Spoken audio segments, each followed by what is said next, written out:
my absolute privilege to welcome you all today for today's meeting.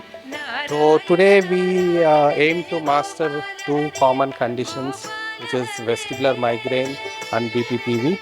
So we all have gathered here to understand and the diagnosis, treatment of this very two particular conditions which we commonly see in our OPs. So I would like to extend my heartfelt welcome to our two distinguished speakers, Dr. Srinivas Darsala sir and Dr. Pradeep Pundavali sir.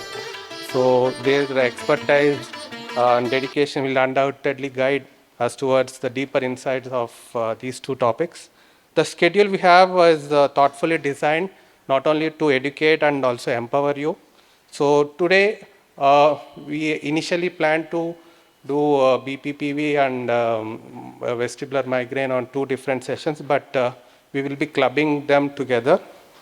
So the afternoon we will be having hands-on on diagnostic maneuvers and to understand the equipment behind the vestibular disorders. So as we embark on this day of learning, we also aim to collaborate with you to understand, to innovate, and we would like to share your experiences with us. So once again, I heartily welcome all the delegates to this conference. So I would request Dr. Srinivas sir. Again, apologies for the delay. Good morning to all of you, please. Very, very good morning. Thank you. Superb. So at the outset, let us start off by understanding who all are here. How many ENTs? Please raise your hands. Majority ENTs. How many neurologists?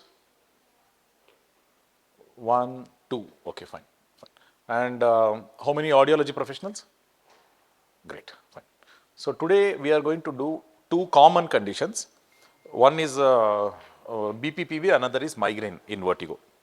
Why we chose these two topics? Because one is, if you go by the 80-20 principle, most patients, like 80% of the patients, belong to these two categories in the vertigo clinic. And about 20% of effort is enough to master this 80% of the clinical load. And the remaining 20%, if you want to master, then that needs the remaining 80% effort. That is where you go for the certification courses and all those things to become good at that. So today we are going to this thing. And because it's a mixed the group of delegates from audio, ENT and neurology, we will take it. For some people, it may look like too basic, but please tolerate that, okay? Because what is basic for somebody is advanced for another person. What is basic, advanced for another person is basic for somebody else. So we will start from one end. So the first condition today is I'm going to lay the basic principles for understanding benign paroxysmal positional vertigo right now. So we need to understand what is benign paroxysmal positional vertigo as a symptom. I'm sure all of you know what is it as a symptom. As a symptom, it is a person feeling the world going round and round and round. Each and every time they make a change in the position of the head. All of us are together so far? Hello? I want this to be really, really interactive. Okay. We are all together so far? Okay. This is BPP. This is the patient who comes and tells, I get vertigo, okay, I get spinning, whatever, on turning in bed, on looking down, on looking up, on all these things. Now at this point of time, we need to make a very important distinction in this positional vertigo, the patient who comes with benign paroxysmal positional vertigo. And that distinction is this. This patient will not get symptoms when they turn, when they change the position, maintaining the earth verticality. If there is a earth vertical line going in the across the head from top to bottom, and with that line maintained, if you don't alter the head orientation line and the earth verticality line, the person will not get symptom. What is it? I'll explain. The person is sitting like this and he turns like this and he turns like this, a BPPV patient will not get symptoms. If the person is lying down in bed, okay, so the earth vertical will be like this, the nose, the head vertical will be going through naso-occipital axis. As long as you turn in the bed like this, okay, nothing will happen. It's only rolling in the bed that causes the problem, rolling to the right side and rolling to the left side. So this is a very important distinction. So this condition has BPPV, in what is called as BPPV, will cause symptoms when the patient changes position, but not all changes in position cause symptoms. If the head vertical line and the earth vertical line does not change the relative orientation, the person is not going to get symptoms. So simple example, if the person is sitting, when they turn right and turn left, they should not get symptoms. Turning right and turning left causing symptoms is not BPPV.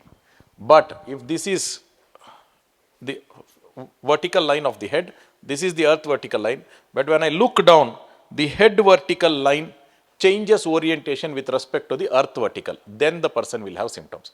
So they have shoelace tying vertigo, they have top shelf vertigo, these kind of things that will happen. Or if they go back and lie down in the house, they will have symptoms. So once that we have understood these two distinctions in the symptoms, we'll get back to why those distinctions are there. For that we need to understand a little bit deep dive. I'll take it step by step, step by step, step by step. So when we talk about the ear, we have the external ear, middle ear and the inner ear. So external ear, all of us know. Middle ear, it's basically an air containing chamber with three bones that conduct sound energy from the tympanic membrane to the inner ear. That's all. Otherwise, it is air containing. The principal component of middle ear is the air. After the middle ear, we have the inner ear. In the inner ear, we have 6 end organs. Not 1, 6 end organs. What is only recognized in the inner ear is that hearing, and hearing has got its importance, yes, wonderful. But hearing is just one end organ. The inner ear has totally 6 end organs. What are they? Hello? It is the utricle. So cochlea is there. In addition to the cochlea, we have the utricle, we have the saccule, and we have the 3 semicircular canals. So these are the 6 end organs that are there in the inner ear. Now, we need to understand the function of each of these end organs before we proceed with understanding what is BPPV. When you look at the function of these end organs, it is very straightforward. What is the function of the cochlea? Hearing, that's it. So cochlear function is hearing. Secondary function of cochlea is spatial localization. It helps where the person is and all these things. You can see spatial localization function of the cochlea being manifest very strongly in people who are blind, who can do echolocation. There are people who do echolocation in whom the spatial localization function of the cochlea is really very much strengthened. Otherwise, spatial localization function of the cochlea is very active in people, in bats. Okay, so this much we all know. So now knowing that that is the function, why are we talking about the spatial localization of the function of the cochlea? Because it is related to the other functions of the inner ear. Okay, other functions of the other functions comes to the utricle and saccule. So in the inner ear, what are the 6 end organs? Please mention them. Cochlea, utricle, saccule, 3 semicircular. Which are the 3 semicircular canals? Horizontal canal, superior canal and posterior canal. Okay, superior is also called as anterior canal. I am just telling all these things. The reason is, in some professions, in some book, it is called horizontal canal. In other professions and other specialties, subspecialties within this group, it is called as a lateral canal. So lateral canal and horizontal canal are one and the same. Superior canal and anterior canal are one and the same. Okay, superior canal and anterior canal are one and the same. For some of you it looks like too basic, please ignore that, because we need to go together till evening. Okay, so much. Now we need to tell what is the function of the utricle. Okay, what is the function of the utricle? So what do you think is the function of the utricle? Anybody? So you say the linear motion, linear acceleration is what is considered as the function. But towards what? Why should it detect linear acceleration? Towards what? What is the final purpose of the function of the utricle? With respect to what? Okay, so you used one term called linear acceleration. So what is the one linear acceleration force that is always present on Earth? That is line of gravity. So basically, if you have a linear acceleration detector, it becomes a detector of line of gravity. Is that fine? So that is, how does that do? How does the utricle do that? So for that, we will first take the example of, how many of you built a house of your own? That's all. Really? I wish and pray that all of you will build a house of your own, okay? In Jubilee Hills. Okay, fine. Fine. So when you are building the house of, or all of you have seen this construction worker building the house, right? That one. See, the construction worker uses something. Uses a string like this, okay? And then, do you all remember this one? Correct?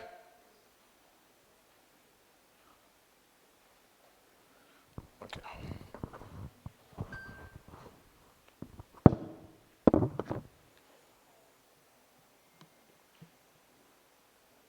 So there would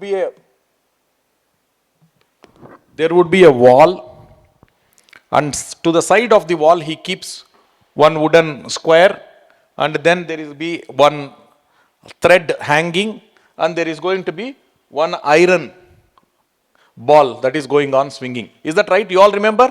Raise your hands who all can make. Superb. So what does that do? What does that do?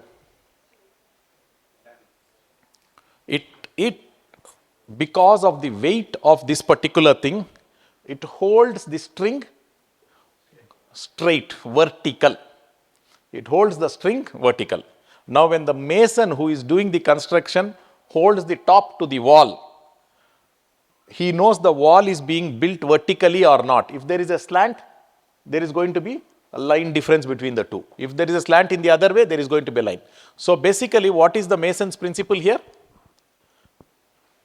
The mason is using something very heavy hanging from a string to tell him what is the line of gravity. Is that clear? Hello? Okay, clear. So that is what the mason is using.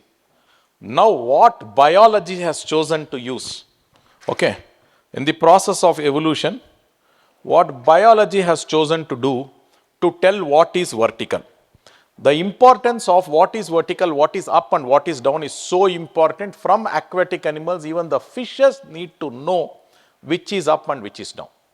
Therefore, from the aquatic animals onwards, we have an organ called, what was this?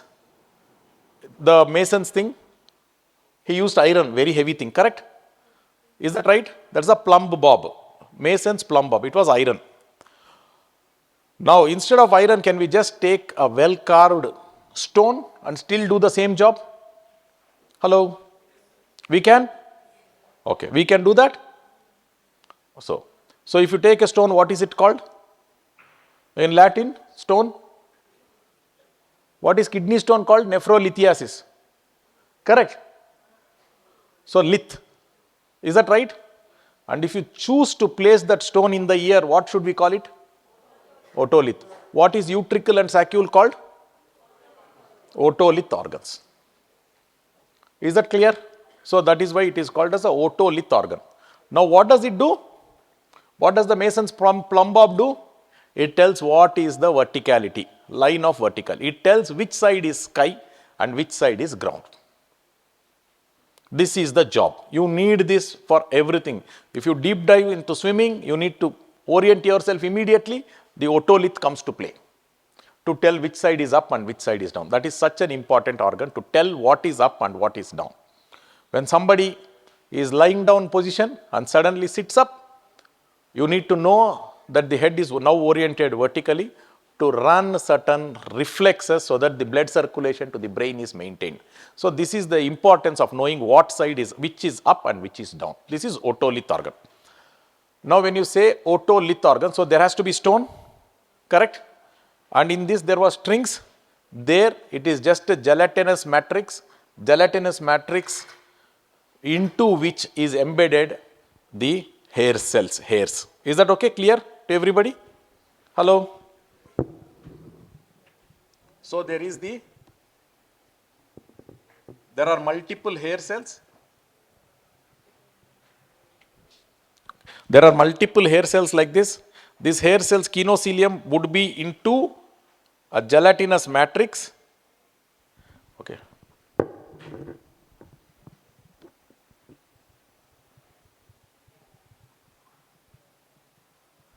Into a gelatinous matrix, there are, imagine, multiple hair cells throughout, on top of which is a gelatinous matrix.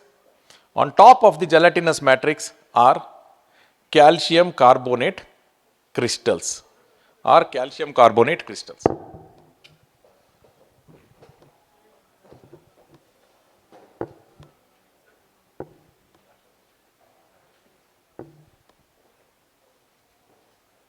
Is that fine?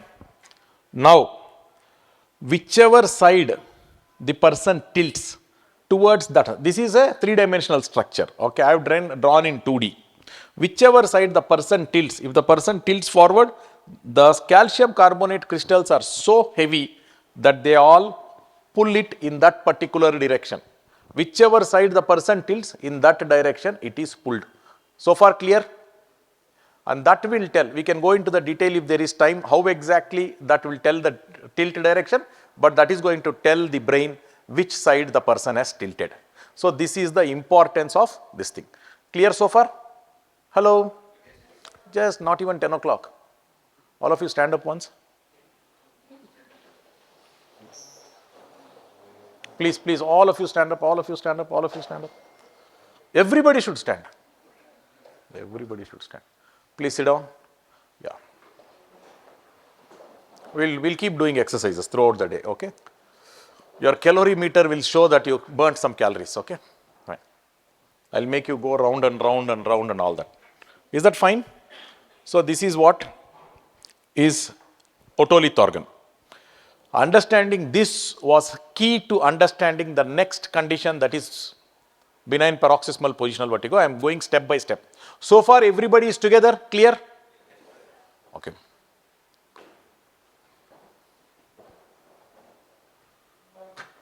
So this is the function of the utricle and saccule.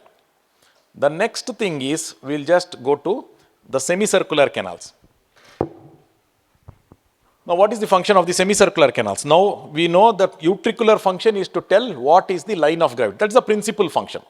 Now what is the function of the semicircular canals? Any guesses? Any? Huh? So it towards what? So that was linear acceleration towards the final purpose of finding out what is the line of gravity, towards the final purpose of postural stabilization. Because finally, if you know the line of gravity, only then you can stabilize the posture. Is that correct? Hello?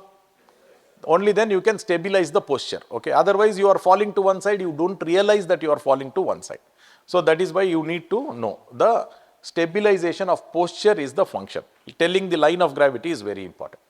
Now, what is the final purpose of the semicircular canal function? You said angular acceleration. What is angular acceleration? Simply, in normal terms, it is rotation. Is that correct? In normal terms, it is rotation. Is that right? Hello? Yeah. So it is rotation. Now, towards what? The rotation is detected towards what? What is the final purpose? How it does the rotation we will come to, but towards what? What is the final purpose of doing rotation? You said the final purpose of detecting what is the line of gravity is to stabilize the to ensure that there is postural orientation, okay, or postural stabilization. So if somebody is falling to one side, the utricle and saccule will tell, okay, he is tilting to this side, you correct yourself, the anti-gravity muscles will pull the person in the other direction. The pathology also of the utricle and saccule, There are twofold pathologies you see or three types of pathologies that you can see in utricle and saccule, which is directly related to this function. Can you guess what all it can happen? What all can happen if the utricle and saccule is not functional? If there is a general deterioration of utricle and saccule, the person does not know which side is ground very properly. So he feels like he is walking on wool, or he is not very stable. Okay, he is not very stable. Okay, and he is excessively dependent on proprioception and vision. He will have lot of difficulty walking on grass, walking on uneven ground. This is what is going to happen. Okay, they are stapy. So how do they describe that? They describe that as being not sure-footed. Is that right? Utricle. They are not sure-footed. They are not very sure of their steps. That is general deterioration. One side deterioration leads to veering to one side or pulling to one side or falling to one side. But this recovers very fast. The brain learns to compensate for that very fast if one side is gone. Then the last kind of problem that happens in utricle and saccule function problem is there is aberrant activation and suddenly the brain is told that this is not the line of gravity, another is the line of gravity, and during that time the postural muscles try to orient the person in a reflex along one line and the person ends up falling. Is that okay? These are falls. So threefold things. One is not being sure-footed, another is tilt and veering to one side, and the last one is a fall. These are all the things that can happen with otolith problem. So now all this we are able to tell the reason we are able to tell that is because we know the final function of the knowing what is the purpose of detecting the line of gravity. Is that clear? Now tell me rotation. Why do we need to know rotation? And what is the final function that it is served? Any guesses? Stabilization of vision. Excellent. So the semicircular canals are actually organs of vision. Semicircular canals are organs of vision. How do they become organs of vision? How do semicircular canals become organs of vision, or why do they need to become organs of vision? Okay, so this is the next question. Is that right? Why do they need to become organs of vision? We are going so detailed because from here we understand everything else that is going to happen in BPPV, including the pathology, including our treatment approaches, how it is supposed to be, all these things. We are having a solid footing. You are all liking so far the way we are going, or you want me to rush through? This is okay? Fine. So now the next thing is, what is this? The final function. The final function is stabilization of wave. Why do you need this? The reason for this is, we are all foveate creatures. Okay, what is foveate creatures? This is called evolutionary compromise. That is what Dr. Pradeep talks about. Okay. When you look at the retina has distinctly two regions. One region is the fovea, and there is what is not the fovea is simply called as the peripheral retina. Is that clear? All of you remember from your... Okay, so this is. Now this is called, this is a very nice compromise. What is the very nice compromise is, for sharp vision, the fovea is sharp vision, color vision, all these things, the fovea is best suited because the cells are really densely, okay, the sensory cells are really densely arranged there in the foveal region. Is that clear? Whereas when it comes to the periphery of the retina, that is not the case and they are more sparsely. So on the fovea we have very sharp vision, whereas the moment you go beyond the fovea, the sharpness of the vision falls like anything. You can demonstrate this concept to yourself right now before we proceed to the next discussion. So what I want you to do is keep both thumbs next to one another and bring it a little close and start looking at your right thumb and appreciate the beautiful lines, creases of skin on the right thumb. Can you all see? Now keep your vision fixed on the right thumb and then determine how good is the quality of view of the left thumb. Is it as clear or is it blurred out? All of you agree that it is blurred out? Anybody not agreeing? Okay, so it is all blurred out. Now this tells that when your vision was fixed, now immediately shift your gaze to the left side. Then the left thumb becomes clear. Is that right? So when you are fixing the gaze on the right thumb, the right thumb image was actually falling on the fovea. The image of the left thumb was falling on just outside the fovea. Little bit outside the fovea, and again, what you get? The vision deteriorates to this extent, and you go more beyond, the vision deteriorates even further, the acuity of vision. So what is this compromise about? So you have a small, why couldn't the entire retina be like the fovea? Isn't that a valid question? Hello? Now what is the question? The problem here is, if the entire retina is like as dense as the fovea, the workload on the brain would be immense. Okay, it will be too much for the brain to process at every point of time. To process this much information would be too much. So we don't want. So there is a beautiful compromise. For fine work, you have a small 2-degree angle of vision. Anything beyond that is more for looking for danger and looking for opportunities. That's all. So periphery of the retina is to scan the environment, keep looking for any danger. Something is coming, tiger is coming from this side. It should know, the animal should know.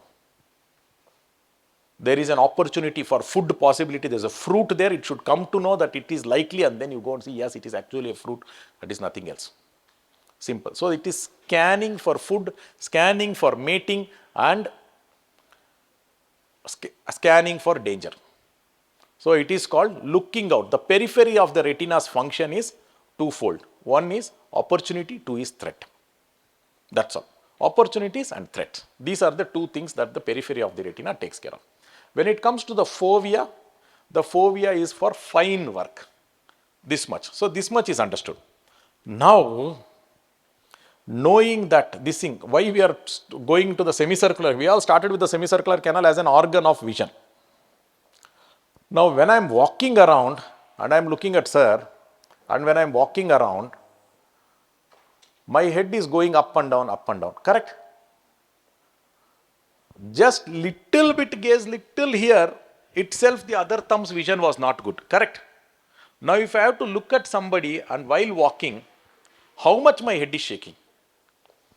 If my head is shaking so much, still if I have to get a good view of the person whom I am seeing, good view of the person whom we are seeing, that is only possible because the fovea continues to be fixed on that individual or the object of interest. The fovea continues to be fixed. How is this achieved is the next question. This is achieved because for each head rotation, there is a compensatory eye movement going to the opposite side. I will demonstrate this concept with the video afterwards. Okay, with the live I will show you. So, how is it achieved? If I am looking at madam, if I look like this, the eyes, my head moved to which side? Right side. My eyes within the orbit moved to which side? Left side. And the angle of movement, the speed or velocity of movement has to be matched exactly to the head movement. And how is this achieved? This is achieved by two things. One is how much the head moved, how much the head rotated has to be detected, and the same neural signal has to be sent to the extraocular muscle to move the eye in the opposite direction in almost real time. The detection of that head movement is done by what? Semicircular canal. Why is that detection done? So that the eye can move, so that a function called gaze stabilization can be achieved. So far clear for everybody? So what is the function of otolith organ? Postural stabilization. By knowing the verticality, postural stabilization. What is the function of semicircular canal? Gaze stabilization. That's all. Now we have to understand, before understanding BPPV, now we need to understand how the semicircular canal does this. Is that okay?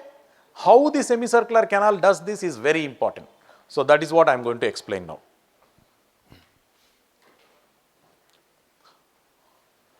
If you take a bowl,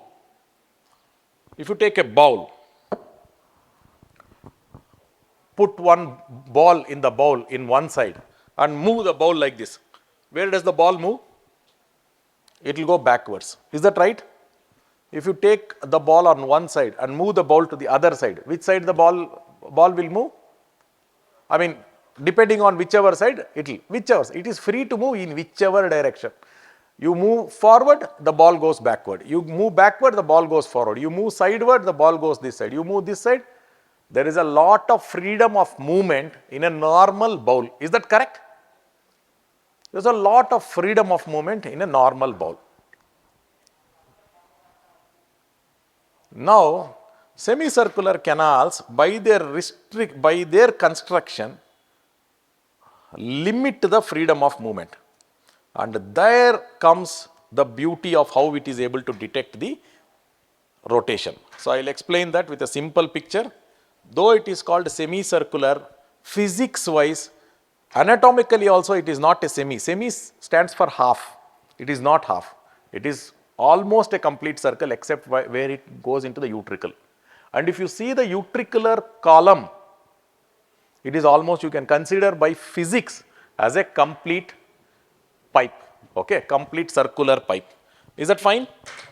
So, I will just draw one of those pipes for you. So, this is the pipe. Is that okay? This is the pipe. Now, we will do something. We will make this pipe, unlike a bowl, we will make this pipe move in this direction.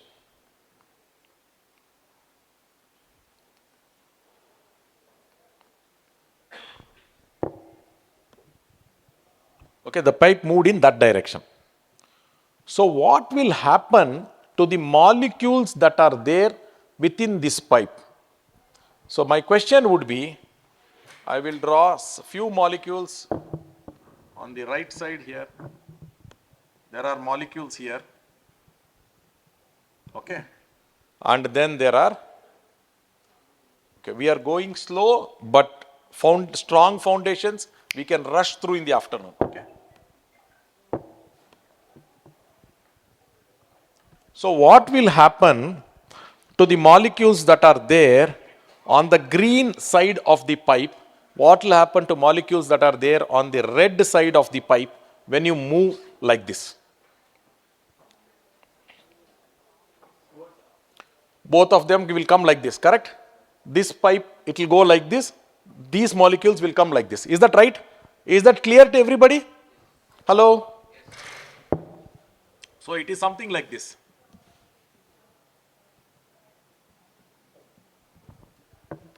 So, all these molecules will go in this direction, all these molecules will go in this direction. Is that correct? That is the force in which it will go. There is not going to be actually net movement, it is the force transmission that happens like this.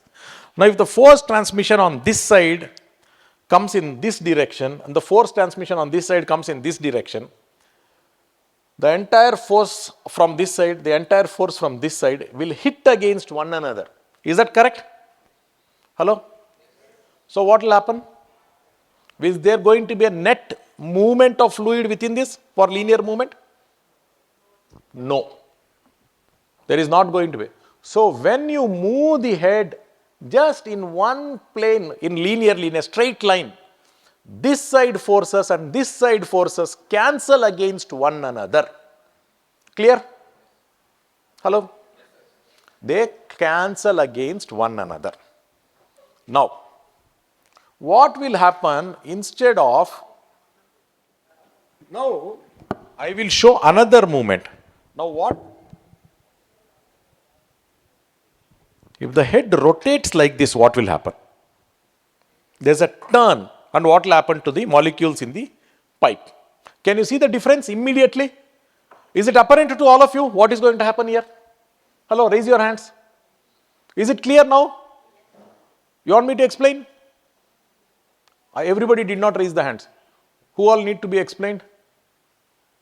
Some people did not raise for anything. Is that clear, immediately obvious, what we discussed before and what you are discussing now? Hello? What is this? Ma'am, you didn't raise your hand for anything.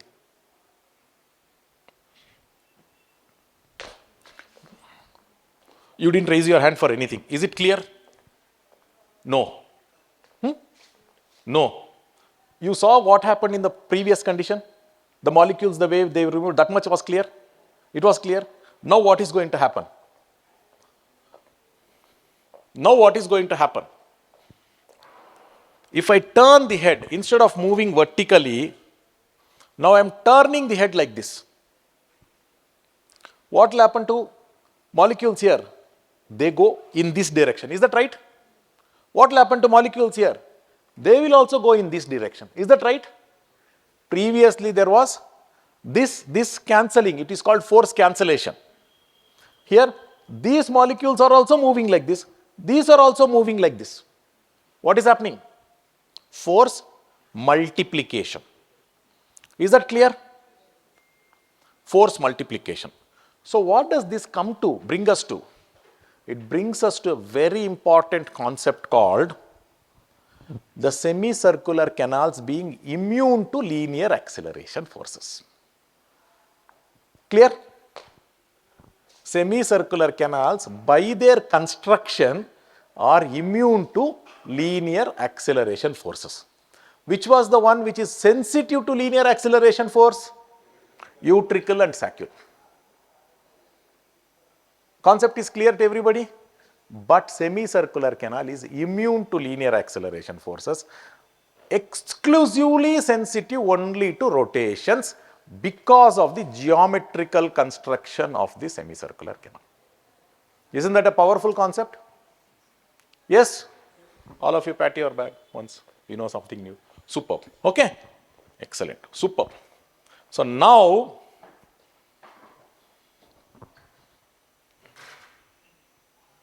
so this is what is happening. Now I will do something more. I'll do something little different now.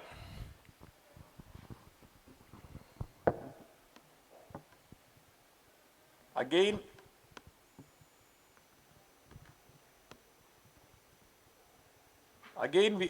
we have the pipes.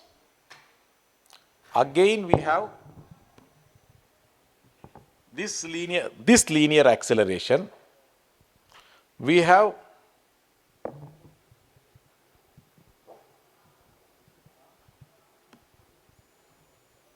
two halves. So there is this one half and there is this one half.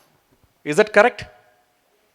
So now, when there is a linear acceleration force going like this, let us apply some physics now. How many of you remember what is force? Force is equal to mass into, how many of you remember? Who has 8th, 9th, 10th class kids and therefore remember? How many of you actually remember from your school days? So force is equal to mass into acceleration. Now we are building the most important concept of BPPV. Okay, this is where we are going to now, within the next 5 minutes, we all know what is BPPV. Is that okay? So that is what we are doing now. So force is equal to mass into acceleration. See, this acceleration is caused by this one, this line, linear, correct? That can be gravity, that can be anything, whatever, or a real actual movement. So, if that is the acceleration force, this is a nice regular pipe, correct? The amount of fluid that can be held on this side, the amount of fluid that can be held on this side is the same, correct? And it is the same specific gravity fluid on this side also, on that side also, correct? Which means mass on that side and mass on this side is the same, correct? Acceleration is the same. We will call this mass as m1, we will call this mass as m2. Acceleration is the same, everything is. This force 1 is m1 into a, this force 2, F2 is equal to m2 into a. Because m1 and m2 are equal, F1 will be equal to F2. Is that clear to everybody? Raise your hands if it is clear to everybody. Clear? Fine, excellent. Now, I will do something. We were talking in the morning, we started talking about what? Otolith organ. What is otolith organ? A stone in the ear, correct? Now, something, if I remove from that stone, mass of stones on the gelatinous matrix, a few of them if I remove and then bring and put them on one side of the pipe in somewhere. This is M1, correct? Fluid. This is M2 fluid, but fluid plus something little more solid. Will M1 and M2 be same? Which will become more? So between F1 and F2, which is going to be stronger?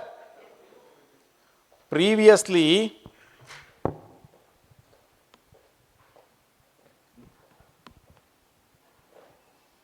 these two forces were equal and they were cancelling. Now this force is weaker or stronger than this? This is weaker. So who is going to win? This is going to win. What is going to happen? The fluid is going to move like this. Isn't that the same as a movement that happens with actual head rotations, which we saw before? Correct? In actual head rotations also, if the head rotates like this, the fluid goes like this. Or if the head rotates like this, the fluid goes like this. This is equivalent to this goes like this, which means the head rotating like this. The fluid is going like this. Clear, everybody? Hello? Basically, if you put a stone here, a semicircular canal which is normally immune to linear acceleration force will suddenly become susceptible to linear acceleration force. Clear? Okay?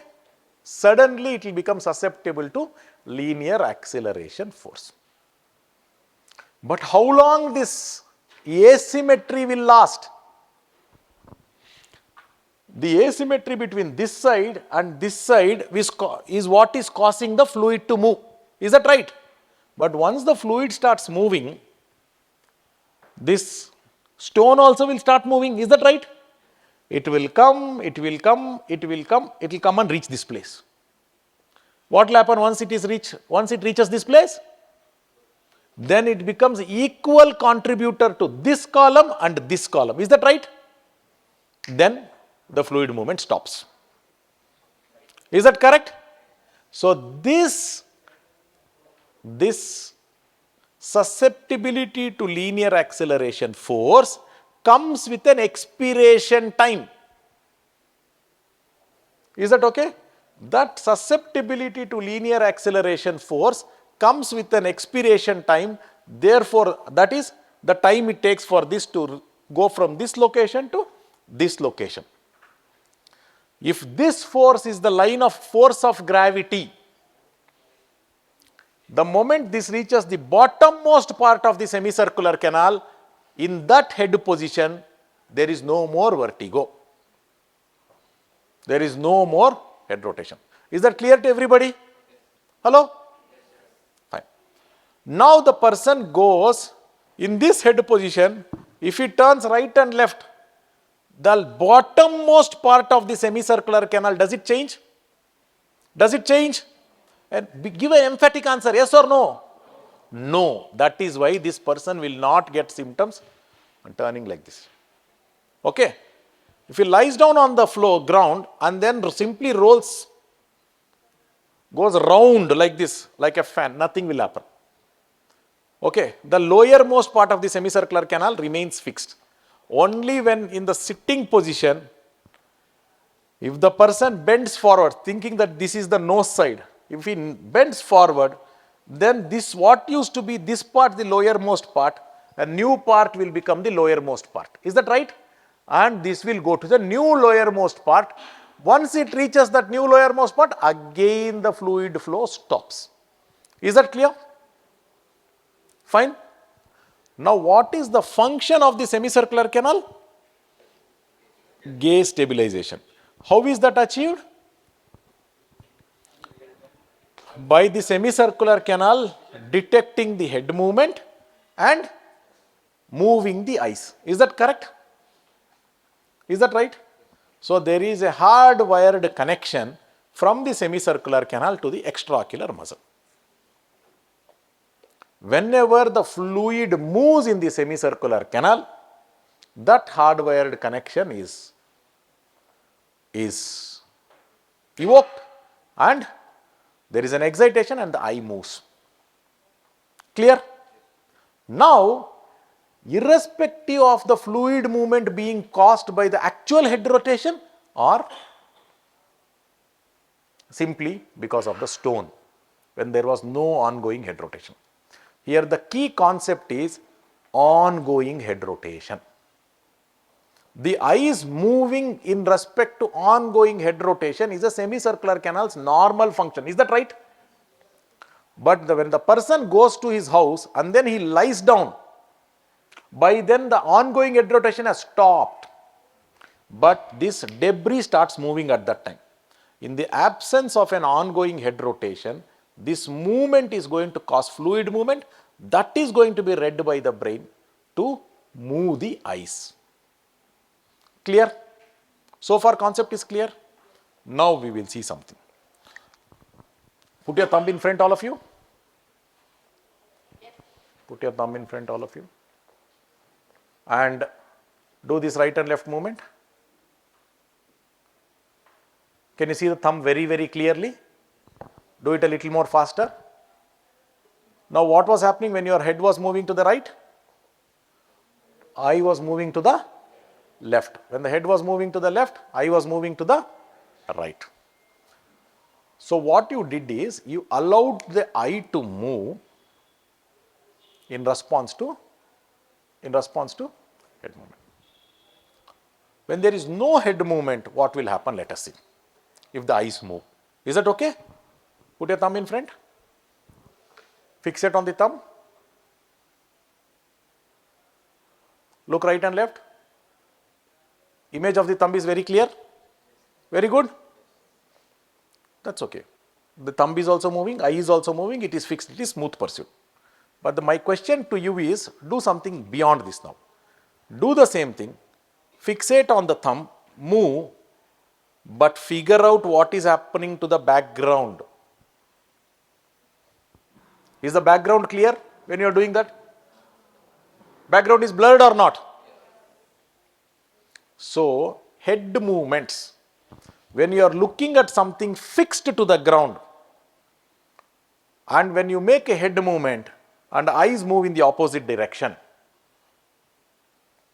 when you make a head movement and eyes move in the opposite direction, it leads to stabilization of vision, clear vision, perfect vision. Is that correct?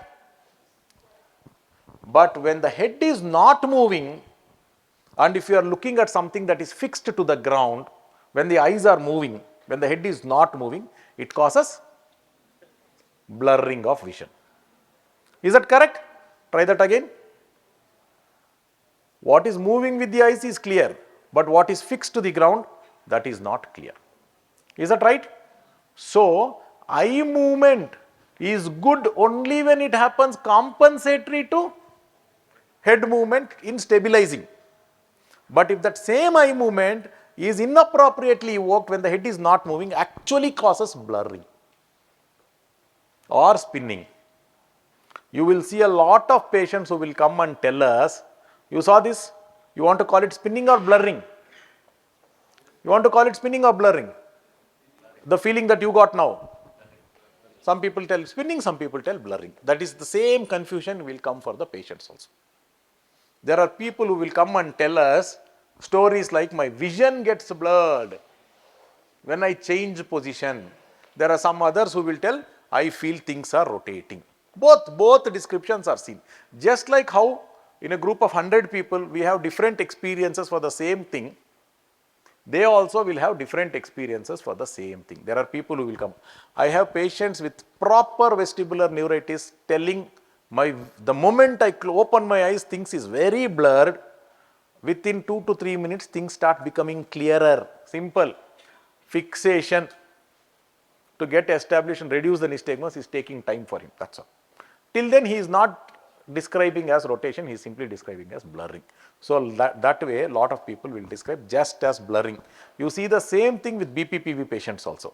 Both extremes are there. Okay. Now, the next thing is, what is the semicircular canal supposed to send to the brain cortex? What information it is supposed to send to the cortex? Head rotation information. Is that right? It is moving the eye. This is the lower level within the brainstem response. But the same head rotation information, normally when I rotate like this, that information is reaching to the brain that I am rotating like this. Now when this fluid movement happens, even in the absence of head movement, still the impression that is sent to the brain is the same. Is that correct? Hello? Is it not the same?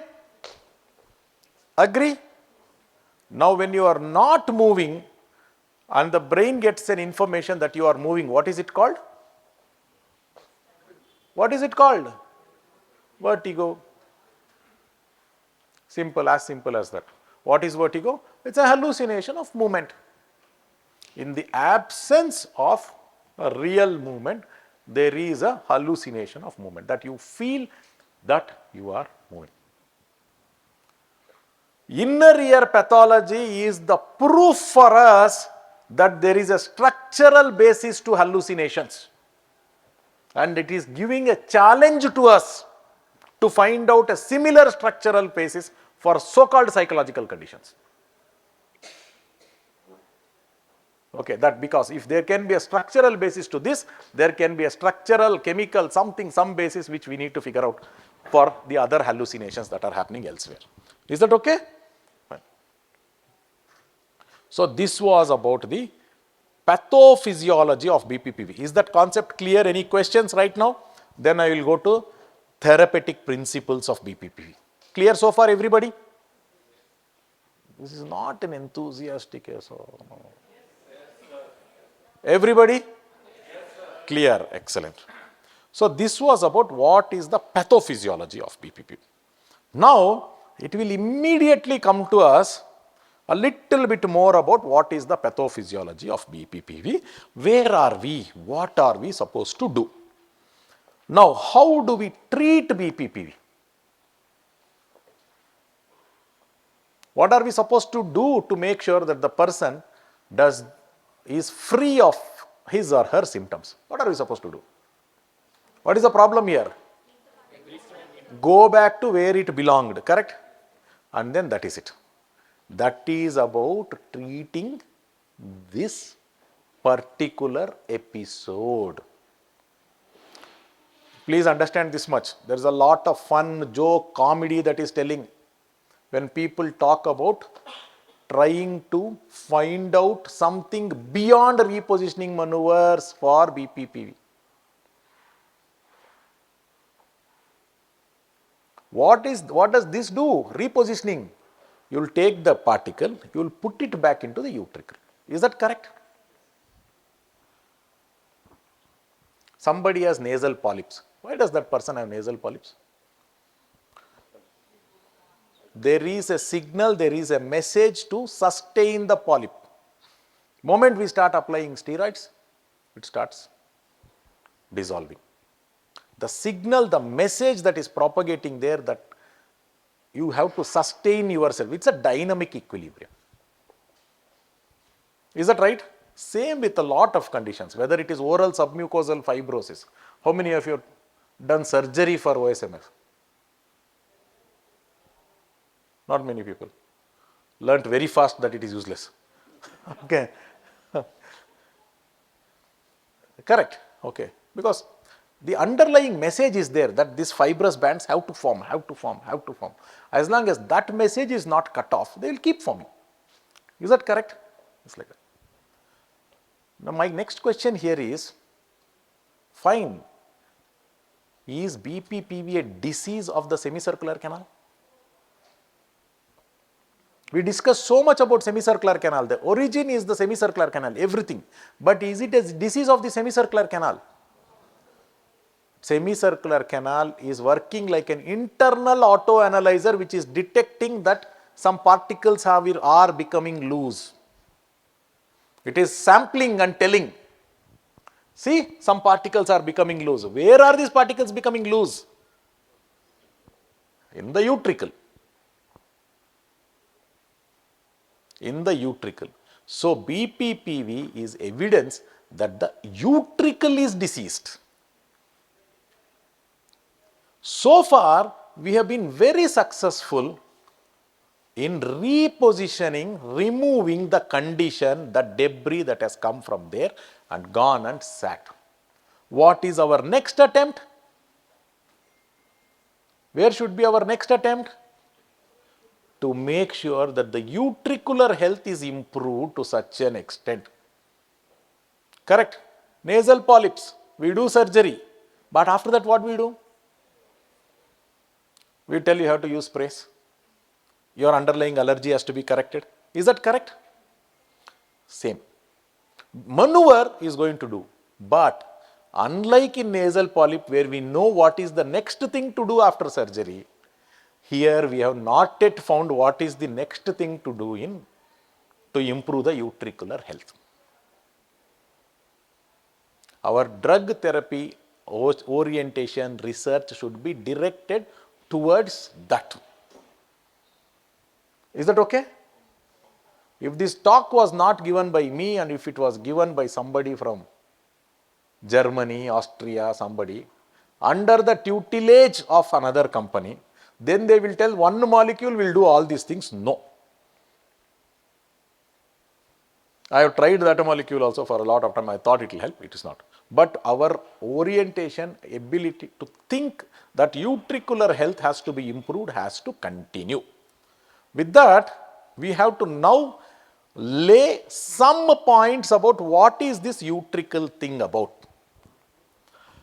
When you look at the utricle, I gave a simple diagram in the beginning of the hair cells, a gelatinous matrix, and on top of that, calcium carbonate crystals. Is that correct?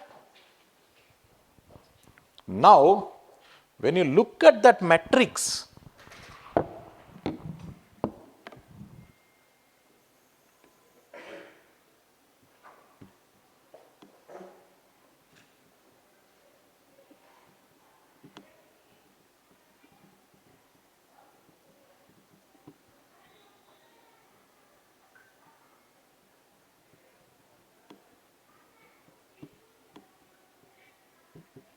see this. When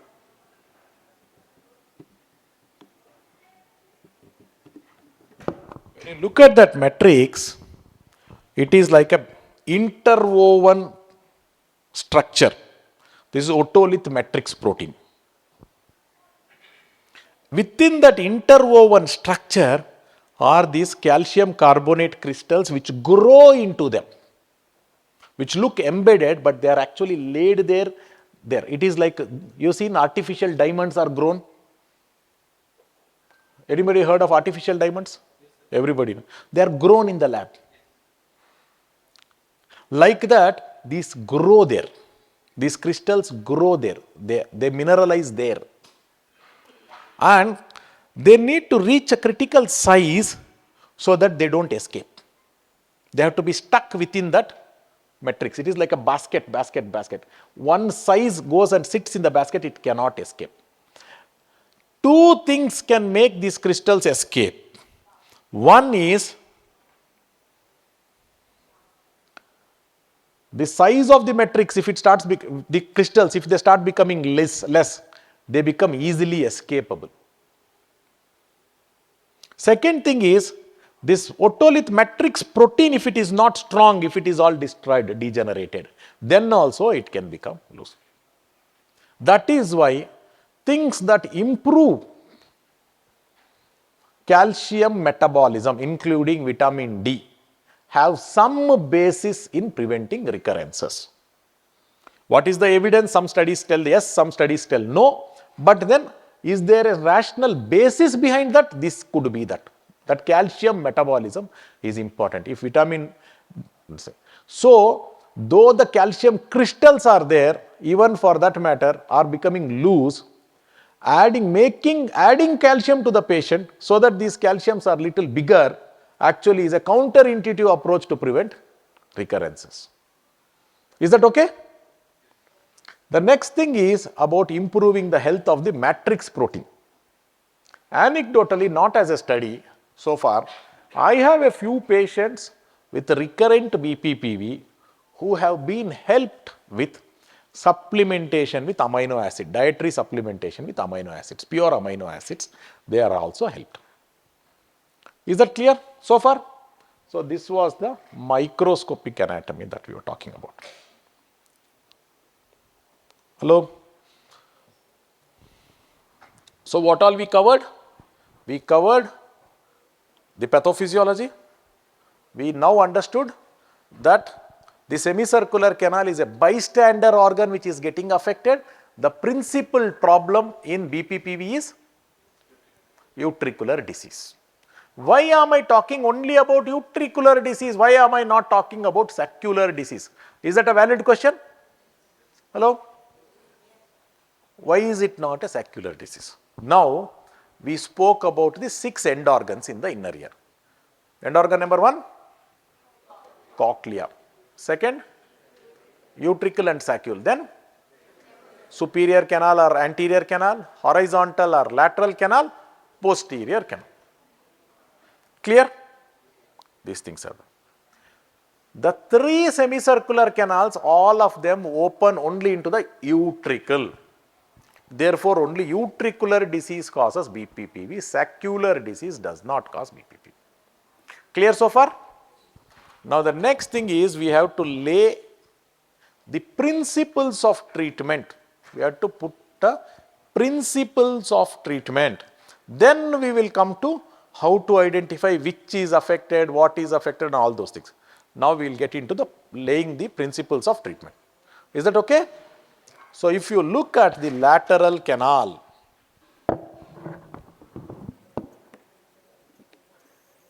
where is Harsha?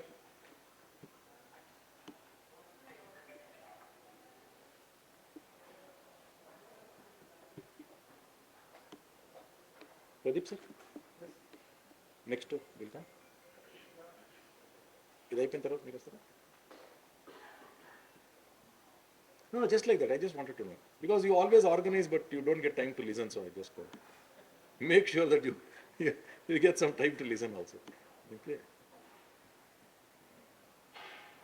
Tea break ఎప్పుడు ఇద్దాం చెప్పండి accordingly.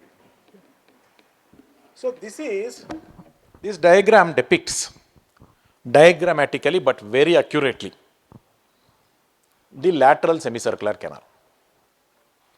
So this is the utricle, this is the canal. Now this is a question to all of you. The question here is,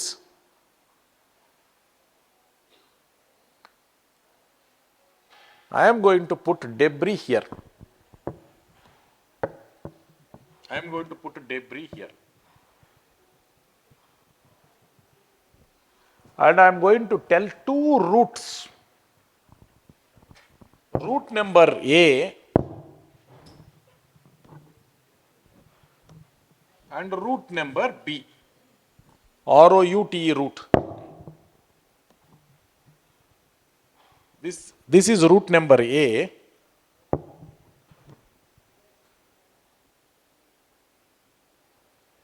This is root number B. Now I have a question for you. The question is, if I ask you to put this back into the utricle, this debris back into the utricle, how many of you will prefer the root number A? Just take that, go and push it into the utricle. Raise your hands. How many of you will prefer root number B? Now tell me, who are the people who want to prefer root number B? Why? Why do you want to take the long route? When will you take a long road? Normally, when there is a roadblock. Correct.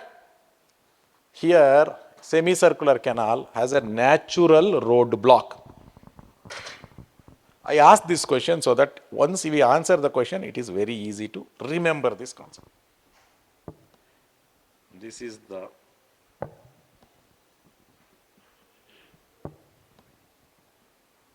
that is the crista and that is the cupula, and cupula seals it completely.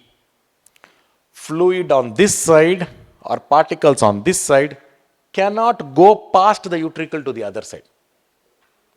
Is that okay? So therefore, though only looking at the diagram, it looks very tempting to push it like this, it is going to hit a roadblock. Will you remember this one? Okay? So this is going to hit a roadblock. The only route that we have, whether from here, wherever it is only to push the debris in this direction. Is that okay? Is that okay? Fine. So therefore, if the debris is found to be just here, it happens in simple steps to just push it here. If it is here, you need to do a much bigger steps to push it all around and put it into the here. Is that okay? This one. The next concept that I want to cover, all energy is there? Something brainy stuff we can do more now? Yes or no? Okay. Who's that? Good. I think snacks are ready, huh? Sriharsha sir, you want a break or what? We'll give a break. Then we'll come to the little, because you need glucose for the brain to do brainy stuff, okay? So we'll do one thing. You take a 10-minute break. After that, we'll do this, okay? Fine. Or we'll do migraine and then we'll do. So now, so far, we have come up to which route a particular debris should take to come out. How to make the debris take that route is a matter of positional tests and positional maneuvers, which will be the subject of discussion hands-on today afternoon. Today afternoon, our plan is that each one of you is going to do every maneuver. Each one of you is going to do every maneuver, and each one of you is going to be a volunteer, something like that. So that is the plan in the afternoon. So how to bring out is going to be taught hands-on. In addition to being taught hands-on, you will also have access to the videos. I will share the YouTube channel link so that you can go and then see from the channel. Whenever you want it, you can always just see that and do it if at all you don't remember. So that is the extent to which we have done. Now we need to go a little further. This is called, how many of you like navigation, surgical navigation? How many of you are used surgical navigation? 1, 2, 3, 4. Okay, surgical navigation, 4 of you. Just like surgical navigation, BPPV navigation is possible if you keep looking at the nystagmus to tell whether the debris is moving in the correct direction or not moving in the correct direction. Is that okay? So before that, we need some concepts, like we'll lay some bricks, then I'll try to put everything together. Is that okay? So those bricks are this.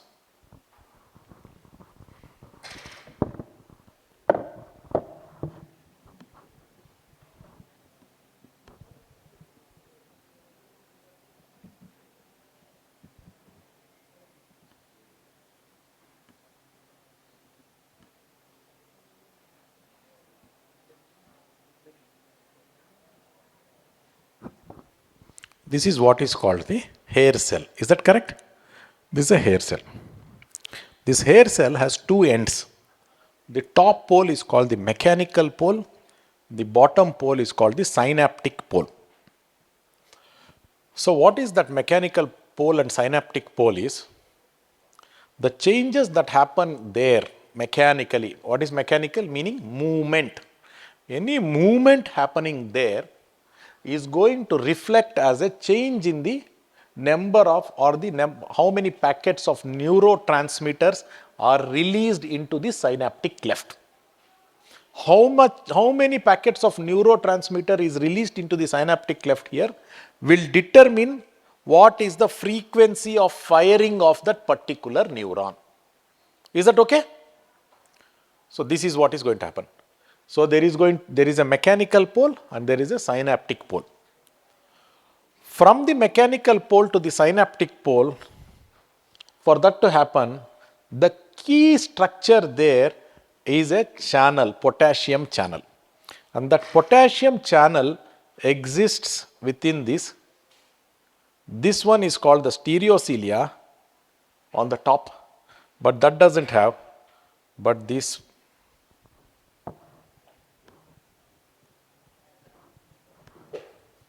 I mean, this is called the kinocilium. Kinocilium does not have that.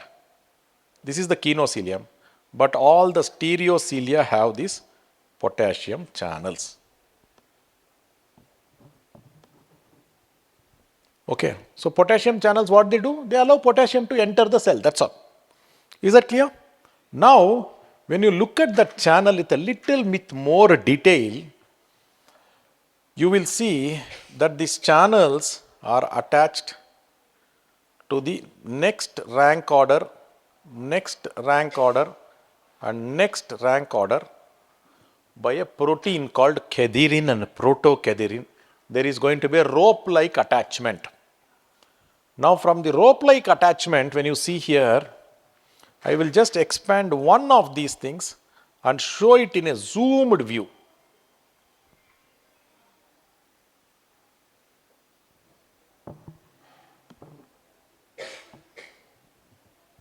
That much I am going to expand and show. How does that look?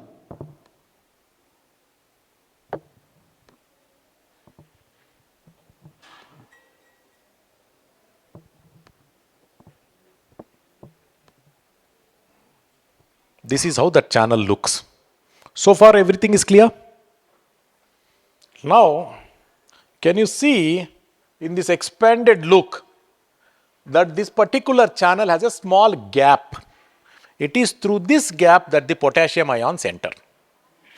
How much potassium ions enters through this gap determines what happens to the basolateral calcium currents here and how much of the synaptic vesicles here get released into with the neurotransmitter into the synaptic cleft.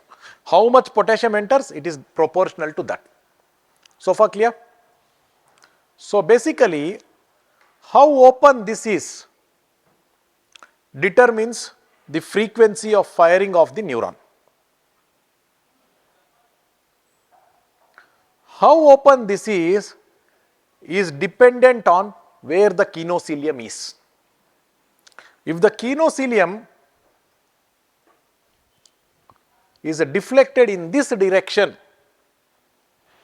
if the kinocilium is deflected in this direction, what happens to the ropes pulling onto those channels? They pull more or they pull less? Hello? So this is the kinocilium. If the kinocilium pulls like this, what will happen to this? It will open further, allowing more potassium to enter, causing a more stronger action potential train. Hello? If the kinocilium moves in the opposite direction, this is let loose and this will collapse to closure. That will collapse to closure. When the kinocilium is in the so-called neutral position, this is always open, little. So, when the head is still, when the kinocilium is in the neutral position, some action potentials are reaching the brain from the inner ear. When it goes in the opposite, that direction, the number of action potentials increases. When it goes in the opposite direction, the number of action potentials decreases and can go all the way down to, how much will they go to? The frequency of firing? Frequency means number of action potentials per second. What is the lowest number of action potentials per second that is possible? 0. Is that correct? Now experimentally when you see different literatures, depending on whether it is a toad fish, whatever, what is the animal that is being studied, squirrel, monkey or whatever, different numbers are given for this number of action potentials that are come for the neutral position. Arbitrarily let us fix it as 60 action potentials per second. Is that fine? Arbitrarily let us fix it as 60 action potentials per second. how many action potentials per second are theoretically possible by a nerve cell? How many are possible according to you?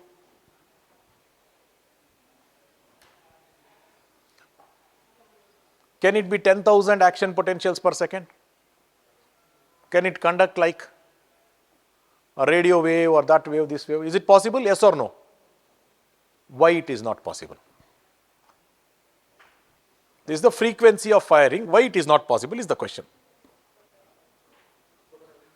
Because there is something called as refractory period. After one action potential has been fired, certain amount of mandatory time has to be sent before the membrane is ready for the next action potential to be triggered. Is that right? Absolute and relative refractory periods put together, lot of nerves generally have somewhere around 10 millisecond refractory period. If there is a 10 millisecond refractory period, just theoretically, there are ranges are there for different nerves. How many are possible in 1 second? Theoretically, how many milliseconds are there in 1 second? 1000 milliseconds. So if 10 millisecond, maximum number of possible is 100, correct? But vestibular neurons have a special property called as a resurgent sodium currents, which brings down the refractory period to less than 2.5 milliseconds. Is that okay? So basically sometimes even 2 milliseconds to that extent. So because of that, the firing rate can reach a little higher than 100. How much it can reach up to? Say 500, 400, 500, something like that. Okay. So if you read papers, you will see papers having recorded up to 300, 350, something like that. Okay.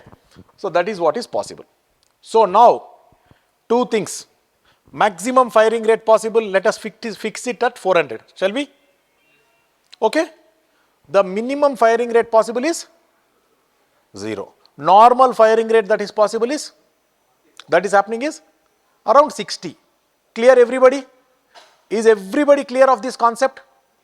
So if the head is not moving at all, now from each hair cell to that neuron, how many action potentials are reaching the brain?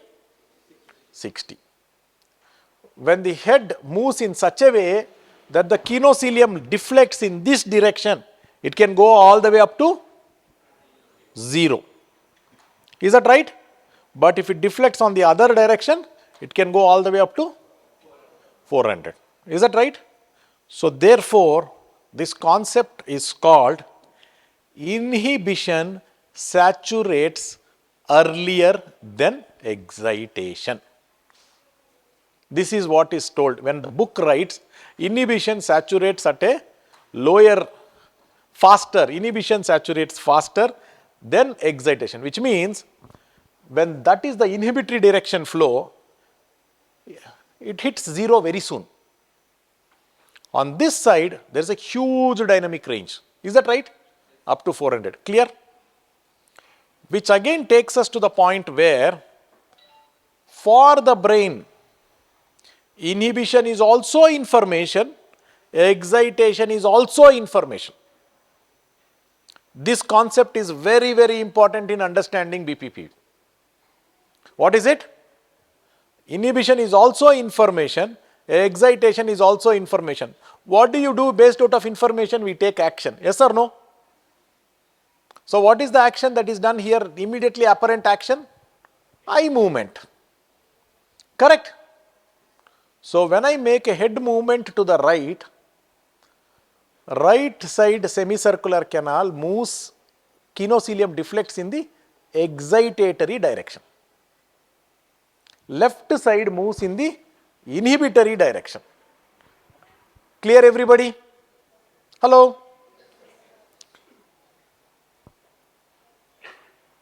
Now, on the excitatory direction for a certain speed, from 60 it can go to say 120. On the inhibitory side, it goes to 0. Is that right? Now, if in a particular individual, one ear was not there, it was destroyed. If it was destroyed, say the right ear was destroyed, And when I make a right side turn, there is no information reaching the brain from the right side. Yes or no?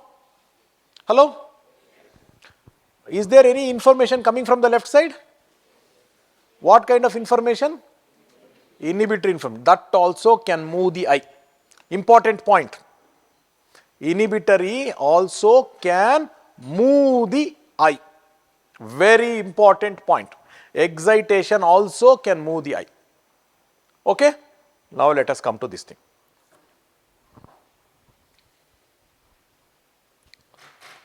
Now remember this.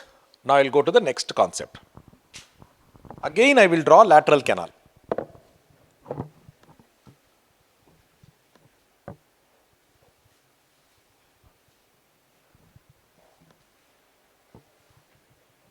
This is the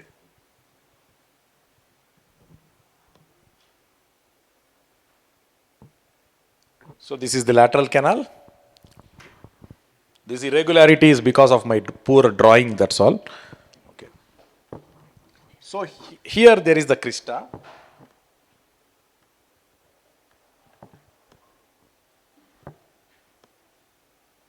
There is the cupola.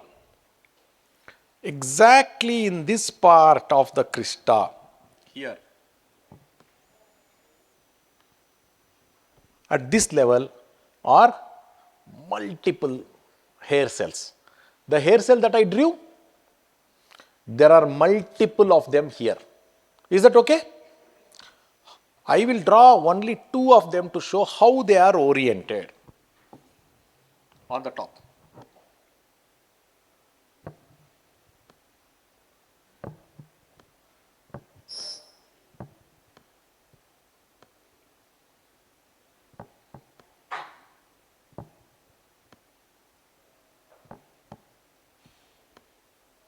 You got the orientation?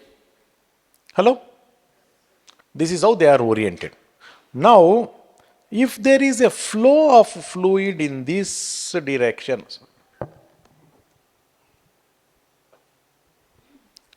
is it going to cause an excitatory deflection or an inhibitory deflection? Will that produce eye movements? Yes. If the flow is in this direction, inhibition, correct? Which eye movement will be stronger? Excitation eye movement will be stronger. Is that correct? Because that saturates at up to 400 it goes. Whereas on this side, it means even if the debris is moving very fast also, the channels shut close. Shut close, it is not like strong close, weak close, that's it. Close means close, that's all. However fast, however big the debris is, the nystagmus cannot go beyond a certain level. Is that clear? Why are we spending so much time here? When you are doing a repositioning maneuver, you can allude to the intensity of the nystagmus that is happening. If the debris is flowing, previously what was the diagram that we draw? Route A and route B. Which route you want to take? Route B. If in the lateral canal, if your debris is taking route B, if it is taking route B, how will be the nystagmus? Will be strong or will be weak? Huh? Will be strong or weak? If it is trying to take route A and going to hit a roadblock, then what is going to happen to the nystagmus? Strong. Strong nystagmus means symptoms also strong. This brings us to what concept? When you are actually doing the repositioning maneuver. When you are actually doing the repositioning maneuver, you can look at the nystagmus intensity and tell whether you are turning the patient in the correct direction or wrong direction. Okay, so far? Everybody clear? Now we are going to take a break from this concept. So this is surgical navigation. More navigation concepts I will going to come, but I will come a little later. Before that, we have to do something more. Then again, we will come back to this navigation principle. Is that fine? Raise your hand if all of you have been together following every line that we discussed so far. Excellent. Superb, superb, superb, superb. Okay. We'll come back to this concept, but before that, we will do. I was only taking about lateral canal, lateral canal, lateral canal. How many of you here do a Dick's Halpike maneuver regularly? How many of you have not done a maneuver so far? Raise your hands. 1, 2, 3. There are some people who have not raised for both.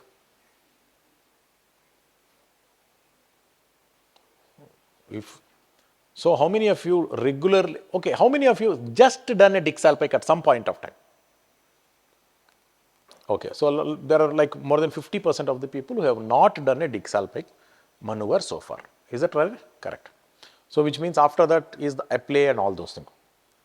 There used to be a time in life, in my career as a person who likes and takes care of vertigo patients, where I knew there used to be a very beautiful textbook called Cummings. How many of you like Cummings? That is a very, very good book. Okay. I rate it far above Scott Brown, actually speaking. Okay.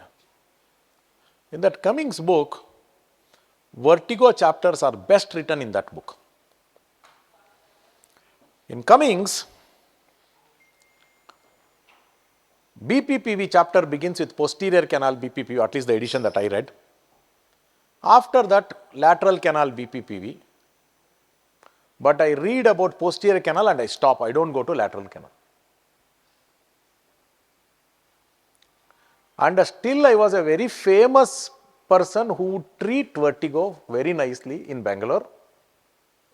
Till one day, my fame became so much that one of the medical students, who is my student, brought his mother. I got Nystagmus in the Dick's Halpike test, and then I did the apply maneuver. There is apply 1 step, apply 2 step. I will show all of those things. Usually in apply 2 step, we don't get Nystagmus. I got robust Nystagmus in this patient. And she never became okay. But they loved me, liked me very much because I was the only person who could at least elicit the symptoms. So I knew, they knew that at least this guy knows what I am suffering from. Because in front of them, I can bring out the symptoms. But why was I failing? Why could I not help her? What is your guess?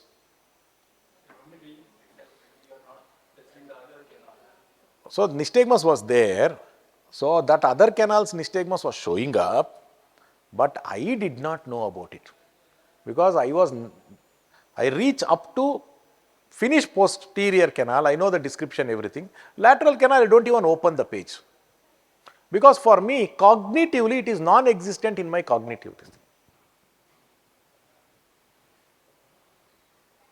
For me, it doesn't exist. Lateral canal doesn't exist. I don't even know that concept because I never faced the problem. It is this patient who made me realize that what I know so far was not enough. So what is the message? All BPPV is not only posterior canal.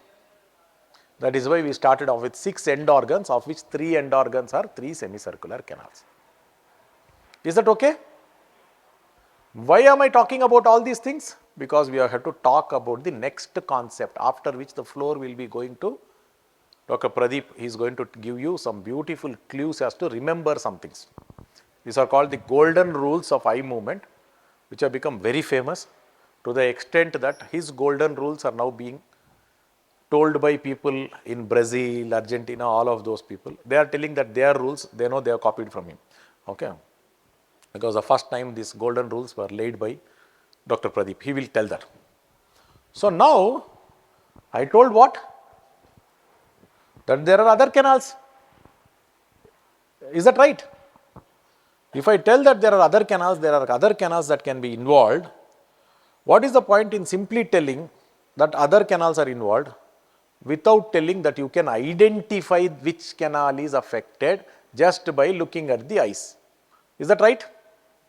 Can we identify? Yes or no? How? I will tell you that. What is the underlying basis of all these things? Anytime you want a break, you want to stand up, something, you want to stretch, you let me know. Because this needs involvement. Okay?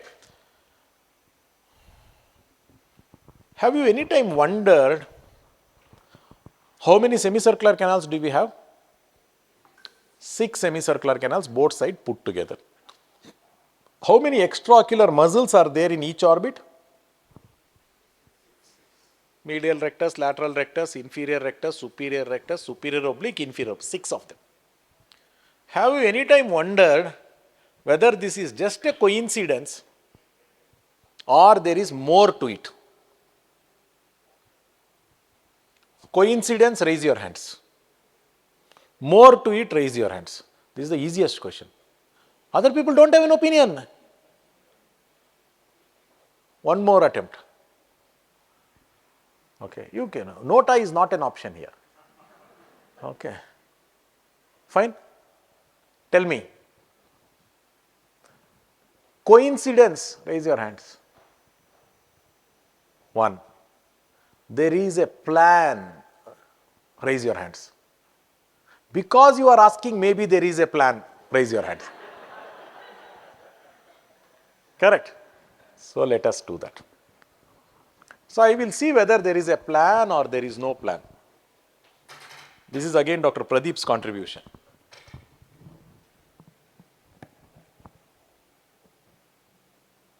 When you look at somebody's head, this is how you depict somebody's head. You all know how the semicircular canals are depicted in this head, correct? How are they depicted? There is a horizontal canal, correct? Is that right? There is an anterior canal, there is a posterior canal. There is an anterior canal, there is a posterior. This is the orientation of the canals. Horizontal canals are horizontally oriented like this. This anterior canal goes like this and it comes like this. This posterior canal goes like this and it comes like this. Is that right? This is the orientation that I have written. Okay, clear everybody so far? Now let us draw one orbit.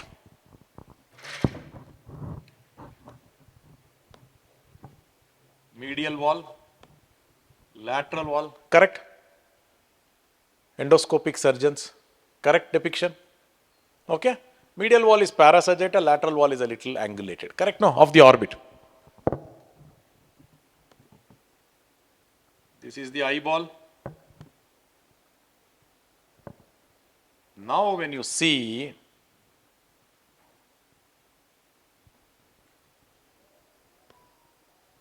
the medial rectus, lateral rectus is like this. Correct?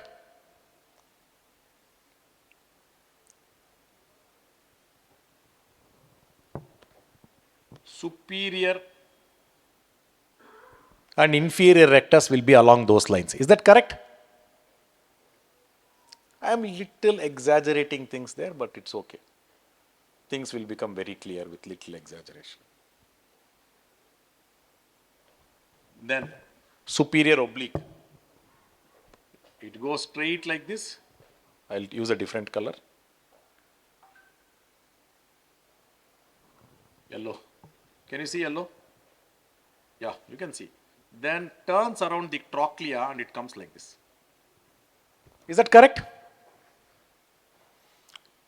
How many of you already seeing a pattern there? How many of you started seeing the pattern? Remaining people, you need me to tell the pattern or just see? Lateral rectus. Same. Correct? Superior rectus. Anterior canal. Correct? This line of action of the superior oblique. Posterior canal. Correct? Hello, can you see that? Now I will tell you whether it is a coincidence or it is not a coincidence. It is not a coincidence. Embryologically, both of them develop, orient together. They have developed and they have oriented together. In Barney Society, Dr. Pradeep made a presentation called Mathematically Predicted Planes of Action of the Extraocular Muscles, and the actual extraocular muscle plane of action is the same. Okay? Mathematically predicted based on semicircular canal action and the actual action, both are same. That was his paper in Barney Society. Is that okay?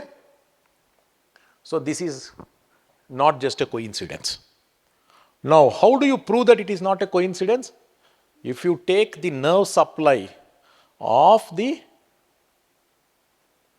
horizontal canal, this side horizontal canal supplies that side's lateral rectus and this side's medial rectus. This side's posterior canal actually supplies this side superior oblique, opposite side inferior rectus. This side anterior canal actually supplies this side superior rectus and opposite side inferior oblique. Exact plane, same plane, what muscles are there, it is going to supply. Is that fine? Now, which means there is a one-to-one concordance between a particular semicircular canal, of the 6 particular semicircular canal, and one muscle in each eye. This canal always excites one muscle in this eye, always excites one muscle in the other eye. Clear? Now, what is different? How is lateral rectus different from superior oblique? How is superior oblique different from inferior rectus? How are they different? In the eye movements that they cause. Is that right? Hello? In the eye movements that they cause. Fine? Because there is a specific eye movement that they cause, each one of them, you can look at the eye movement and tell this is coming from this canal only or from this plane only. Is that okay? Why I just took back the statement canal only and made it the plane? Because excitatory of this lateral canal and inhibition of the other lateral canal also produces similar movement. From there we will tell which, that we will come afterwards. Is that okay? This much is clear, everybody? Is that clear? So you can look at the eye movement and then tell this particular canal only. In that medical student's mother, I did the Dixalpike, I got a Nystagmus. I thought whatever comes in Dixalpike position has to be posterior canal. No. I have to look at the eye movement and then tell. Now I remember the eye movement. Now I know it was a lateral canal BPP.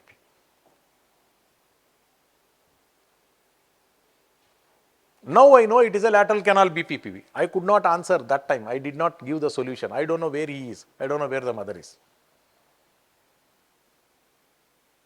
But that was. So will you all remember that all BPPV is not Dixalpike and Epley? You did not come here today just to understand Dixalpike and Epley. Okay, you need to look at the eye movement and then tell. What eye movement, what, with examples I will be showing in the afternoon. Is that okay? Hello? Yes, sir. Fine. Now we will talk about the nystagmus that is produced by one canal, just as an illustrative example. And how that is produced. Fluorence experiments and Ewald's experiments. Fluorence and Ewald's laws and Fluorence experiments. You all know what did Fluorence do? He started drilling open pigeons' heads, correct? And then he started pressing on the semicircular canal. Each and every time he pressed on the semicircular canal, the eye moved in a certain way. And he laid down the principles which are proven now by neuroanatomy. What does neuroanatomy tell? A particular canal is evoked, eye moves in that particular, you saw the direction. The muscle action direction and the semicircular canal orientation direction was the same. Yes or no? But he had observed this long before this neuroanatomy was established. Whichever canal he pressed, causing a fluid movement in that canal, the eye moved in that plane only. What was happening? That canal was exciting that muscle which was producing exactly that movement. Is that clear? Okay, so that was all. This is the rule. This is Fluorens experiments. So now I will show that as a diagram only for the horizontal canal. What exactly is this Fluorens principle or Fluorens example? Horizontal canal. Okay? If you imagine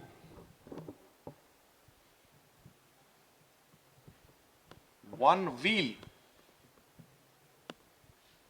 in this eye, and if you imagine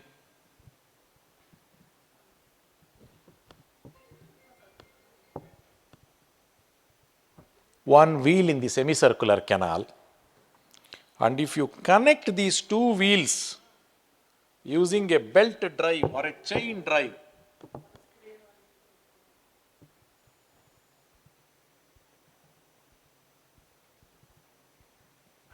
if you connect those two things using a belt drive or a chain drive, the direction in which the debris moves for your normal also, but here, if the debris is here and if the debris moves in this direction, it makes the wheel turn like this. Correct? Hello? It makes the wheel turn like this, which means it will move the belt drive like this. It will move the eye like this. Is that okay? Is this concept clear? So this movement of the debris will make the eye to deflect leftward and will beat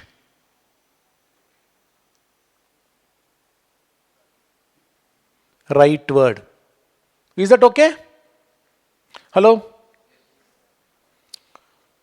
Now my next question will be, if the debris is moving like this is which canal? Which side canal? Right side canal. Clear everybody? We are coming to the next most powerful concept in BPPV. You have taken a Sunday out.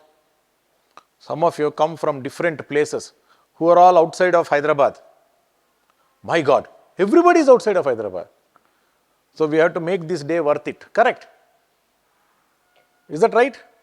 Maybe people in Hyderabad have gone out of Hyderabad, other people. Okay. So, if you see this is eye goes to that side. Correct? If the debris is flowing like that, the eye goes to that side. Which side is it going?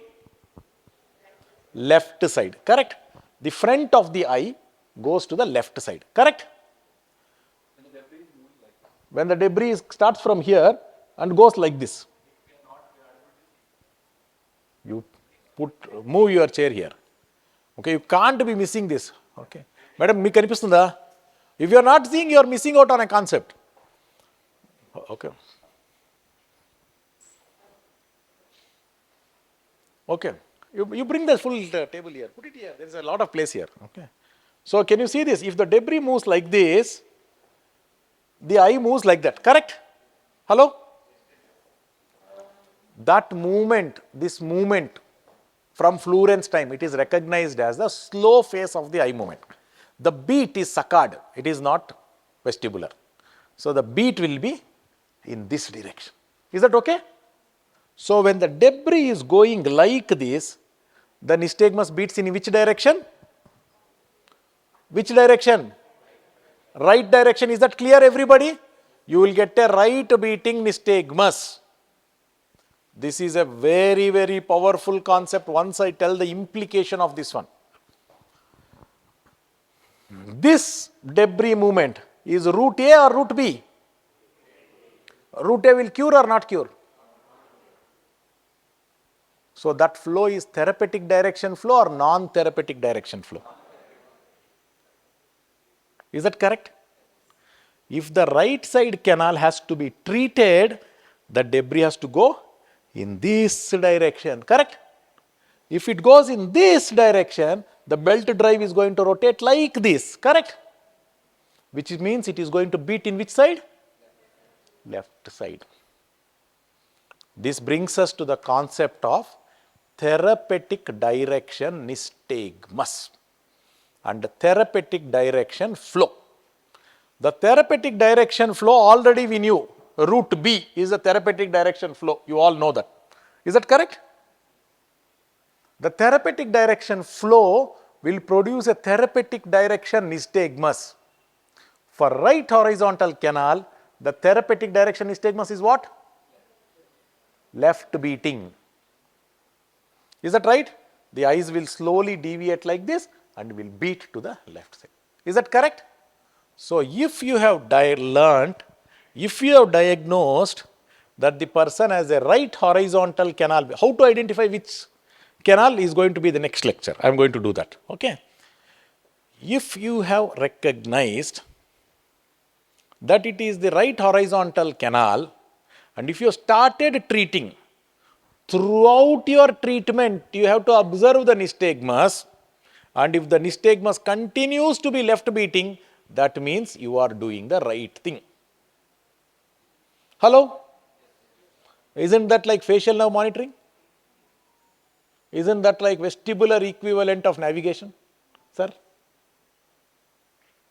The moment this nystagmus starts reversing, that means the debris has hit a block. It is not going beyond. You have to start thinking. So, this is the concept of therapeutic direction flow and a therapeutic direction nystagmus. Right horizontal canal, the therapeutic direction nystagmus is left beating. Without deriving, I will give the therapeutic direction nystagmus for all the canals which you can take down. For right horizontal canal, it is horizontal left beating. For left horizontal canal, it is horizontal right beating.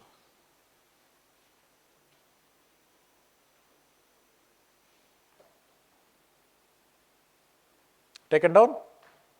For right posterior canal, it is up beating torsional right. I will explain this nystagmus later.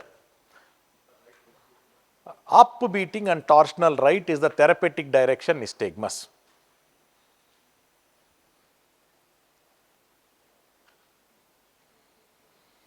For left posterior canal, it is up beating and torsional left.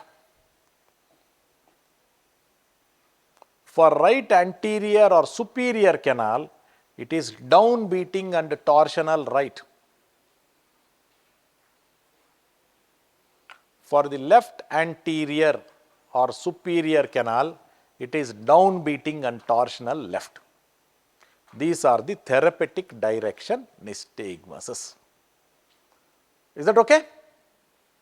Hello? Right horizontal, left beating nystagmus, left beating horizontal. Shall I go to next? Left horizontal, right beating horizontal plane. Right posterior, up beating torsional right. Left posterior, up beating torsional left.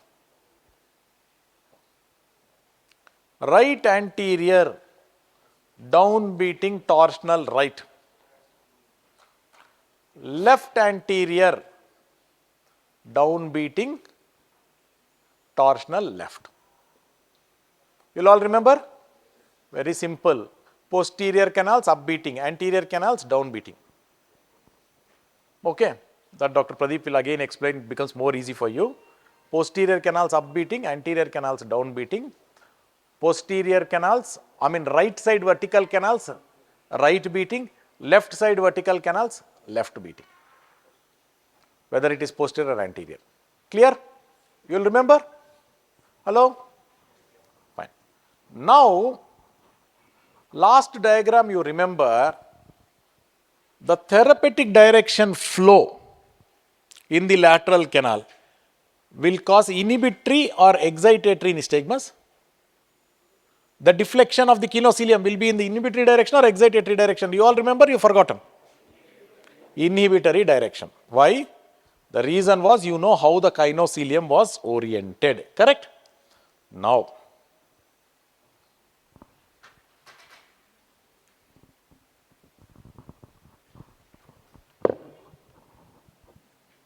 I will draw the posterior canal.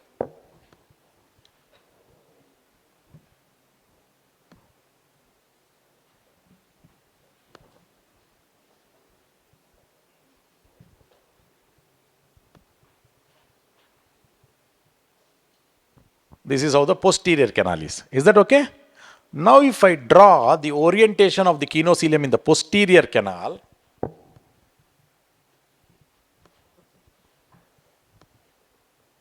crista and cupula,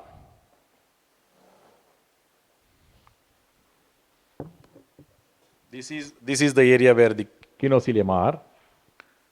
Here it will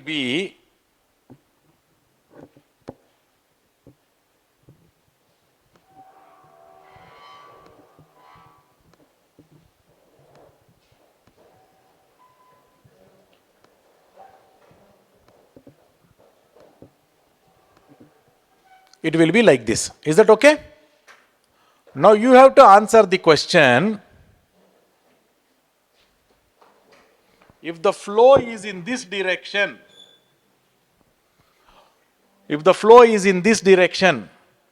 will this be excitation or inhibition? Now, if the flow is in this direction, is it going to cause a cure or it is not going to cause a cure? It's going to cause a cure. Correct? Hello? Because it will go and fall into the utricle from here. Is that right? This is the roadblock. So, if the flow goes like this, it is going to be therapeutic direction flow. Is that right? So, in horizontal canal, the therapeutic direction flow was ampulofugal. Here also ampulofugal. But there ampulofugal was inhibitory. Here ampulofugal is excitatory. So, if the posterior canal person, you are curing him correctly, will he be having more symptoms or less symptoms? More symptoms. Horizontal canal person, if you are curing him correctly, is he going to have more symptoms or less symptoms? Less symptoms. In horizontal canal, if he is becoming too symptomatic, you are doing the wrong head turn. In vertical canals, exceptionally high symptoms in vertical canals during the repositioning maneuver is good news. Your patient is going to become better. Is that clear? Hello? Your patient is going to become good in vertical canals. Therapeutic direction nystagmus, I know. Upbeating torsional, that I am not deriving now. If we have time in the evening, we will derive it, but otherwise, you just believe me. Okay? Or you go and you write. Otherwise, just like how we did for the horizontal canal, we can derive for that also. It's no big deal. It's only about time. But I've given you the directions. Is that clear? Okay? So, throughout you have to watch the nystagmus. At any point of time, nystagmus reverses. That means the debris has not flowed out. That means the debris is elsewhere. Maybe it is stuck to the cupula or it is on the other side. This is how we should start thinking. Is that clear? Super easy BPPV is now. Concepts are so clear. All that you need to now go and do is just start. That's all. Yesterday I got a call from one of our senior doctors who did the course, who was one of the oldest persons in the course, but the most enthusiastic person in the course. 16 at 60. Okay. He called me with excitement. He told me, I thought he's calling me for some other reason. Because when senior calls, you are always having that dub dub, something is happening. But he told, no, no, no, I want to tell something.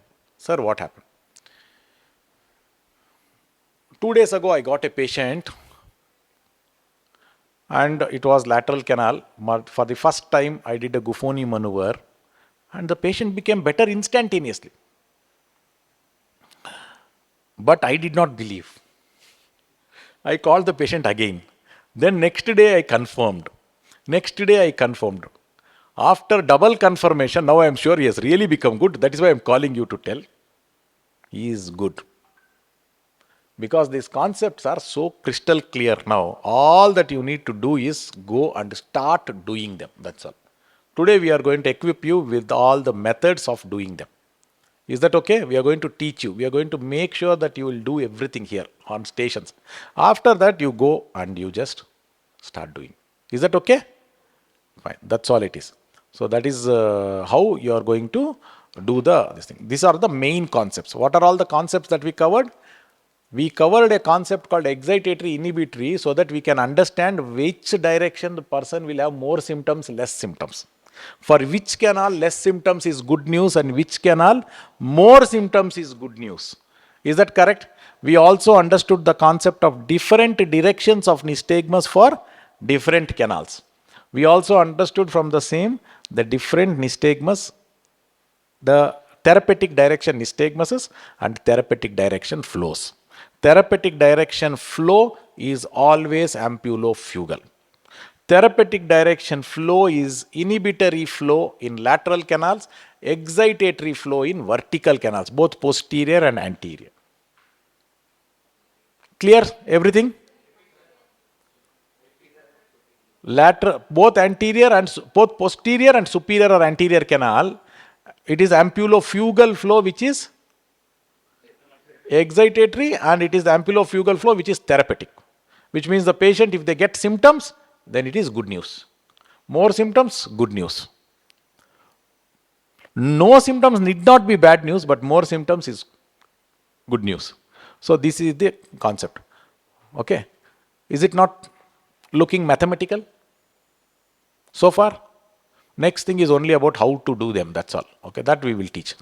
Now I request Dr. Pradeep to make it life simple for you to understand all these things. Again, we will be covering the nystagmus and all those things.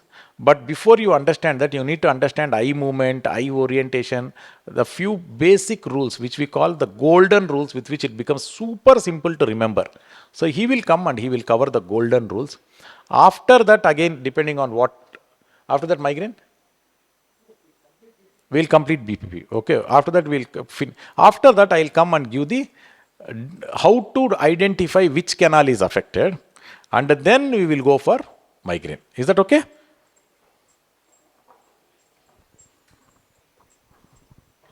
All of you stand up once.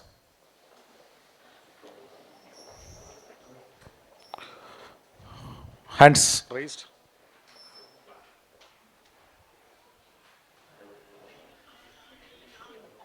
How many of you can touch without bending your knees?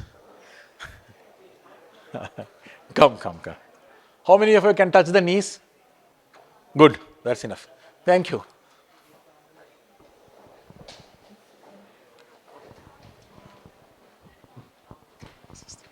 Request Professor N.C.K. Reddy Garu. He is our special chief guest for our program.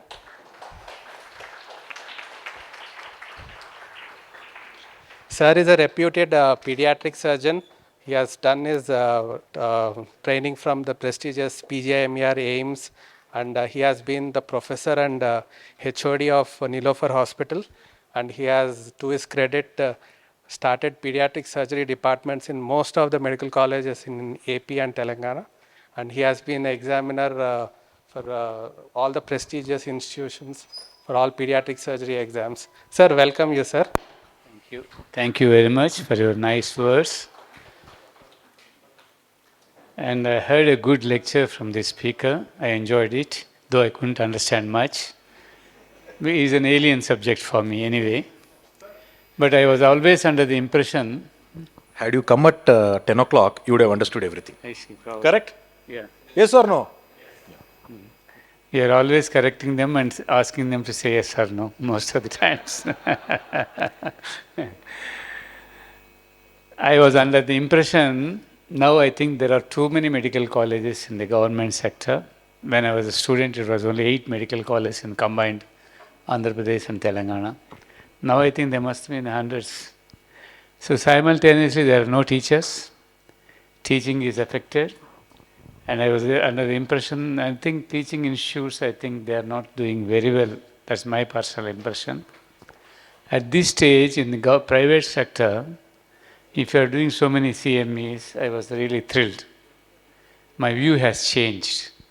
Maybe I was under the impression future is very doomed for the medical profession. I have to change it because so many conferences in the private sector, I think I appreciate Harsha. I must congratulate him for his interest. I wish he keeps it up. I wish he keeps it up and be a role model even for the government sector. That's all I say. These CMEs should continue to enlighten us so that then only we can progress. Otherwise, we'll stay back where we started, which is not going to be a good thing. So I wish the conference or whatever it is a grand success. And thank you very much for giving me an opportunity. This is from us to you, sir. For me. I see.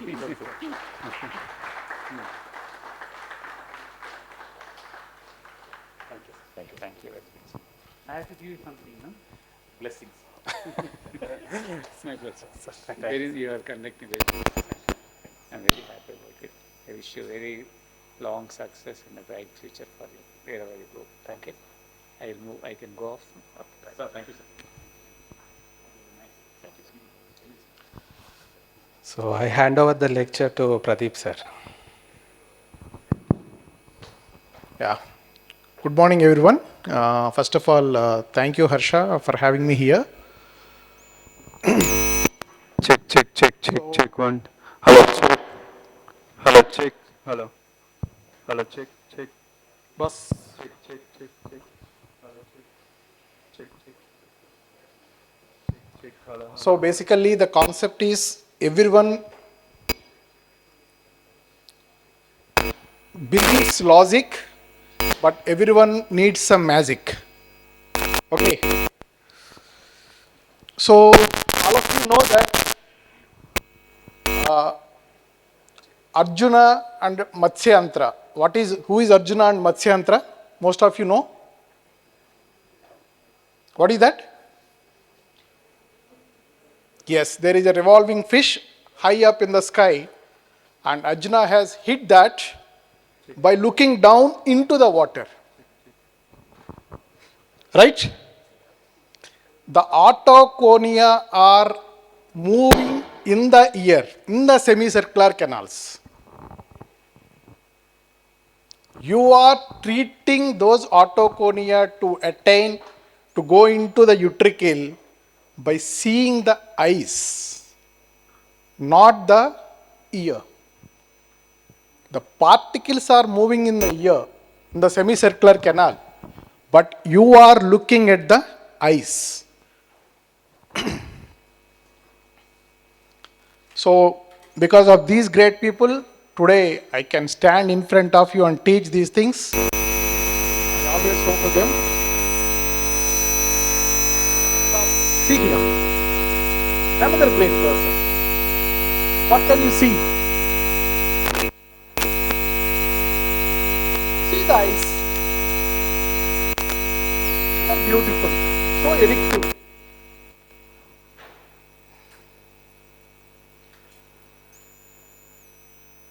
Next. Everything can be seen in the eye. Either it might be love or the disease. This is a Hindi quote given by my friend Dr. Pratik. Okay. So coming on to the golden rules of the eye movements. So basically this is the end motor output that need to reach the ocular motor nucleus. So as Sir has said, as you all know, there are 6 semicircular canals on both sides and 6 extraocular muscles in each eye. So what are the 6 extraocular muscles? Boss, sound that. We'll use it for the next session. 6 extraocular muscles in each eye. One is medial rectus, the second is the lateral rectus, superior rectus, inferior rectus, superior oblique and inferior oblique. This all we know. And 3 semicircular canals we know. One is the horizontal semicircular canal or a lateral semicircular canal. The irony is everything have 2 names here, horizontal or lateral, anterior or superior, posterior or inferior. But for me, superior canal and inferior canal are the better terminology to understand the eye movements. Superior canal, inferior canal and a lateral canal. So what does this do? These are the golden rules, just you can. It is very easy. The horizontal canals will try to push the eye towards the opposite side. You remember this. The horizontal canal will try to push the eye towards the opposite side. That means right horizontal canal will try to push the eye towards the left side whenever it is excited. If it is pathologically excited with BPPV, like Sir has said, ampullopetal,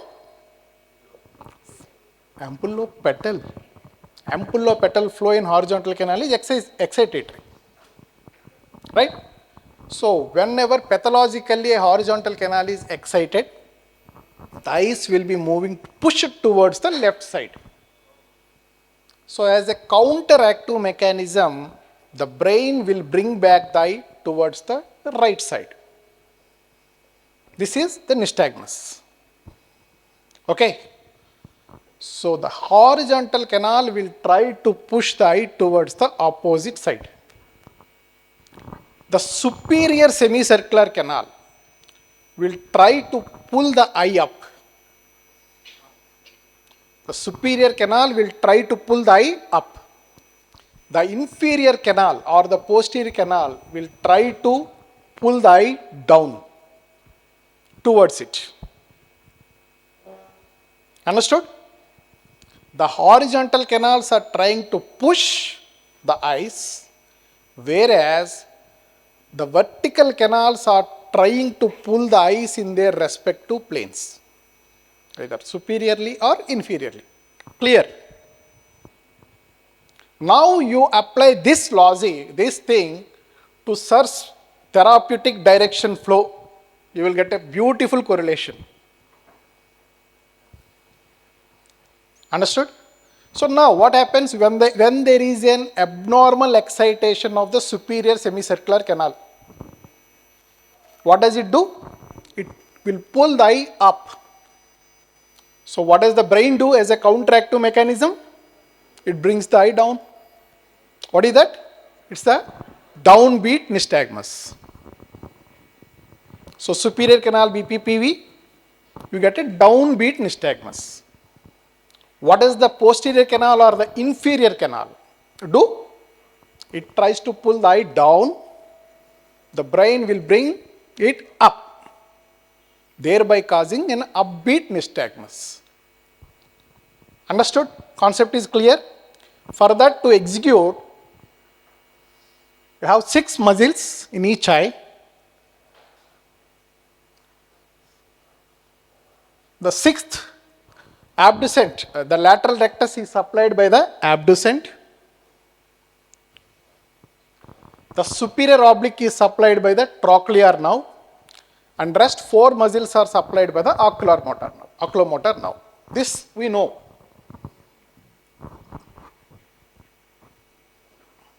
I'll come back to this picture again. So this is the first rule. We know this. All the muscles except lateral rectus and superior oblique are supplied by oculomotor now. Lateral rectus is supplied by abducent and superior oblique is supplied by trochlear now. Rule number 2. All the superior muscles receive their innervation from the contralateral cranial nerve nuclei. What are the superior group of muscles? We have superior rectus and superior oblique. Let's go back to the previous figure here. The superior oblique.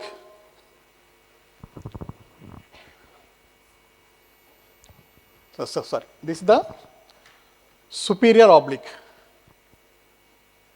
The nucleus is on the opposite side of the brain.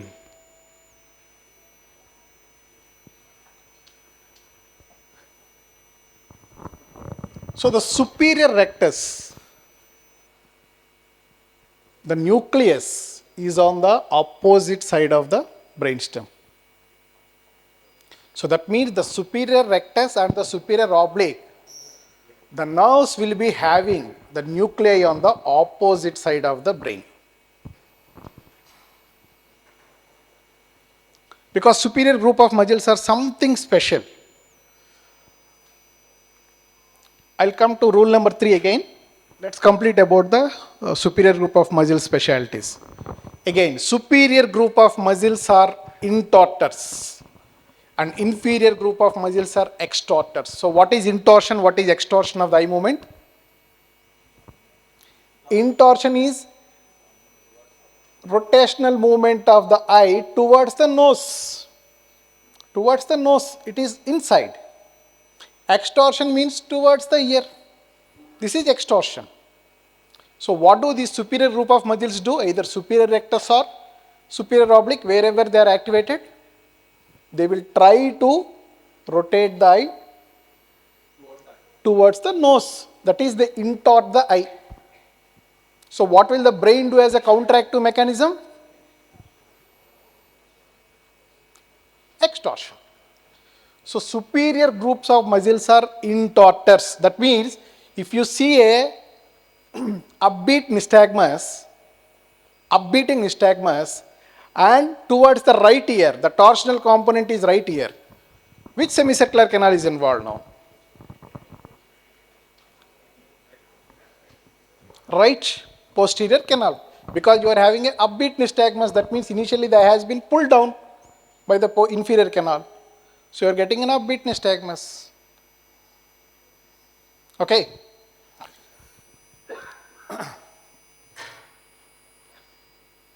So now the superior oblique and the superior recti are the intortors of the eyeball, and the inferior oblique and the inferior recti are the extortors of the eyeball.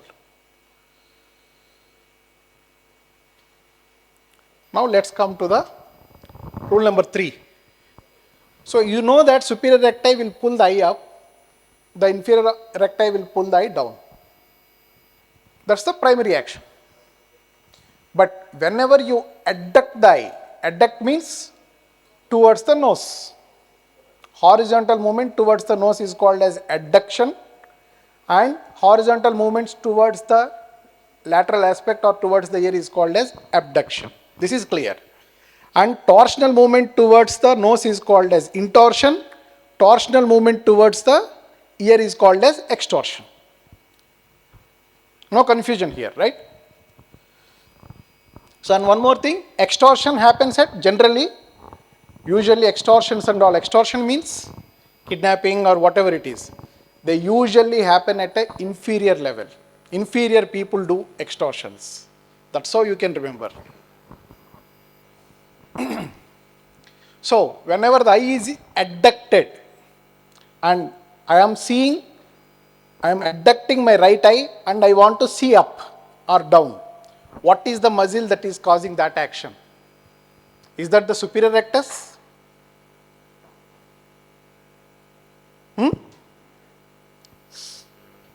No.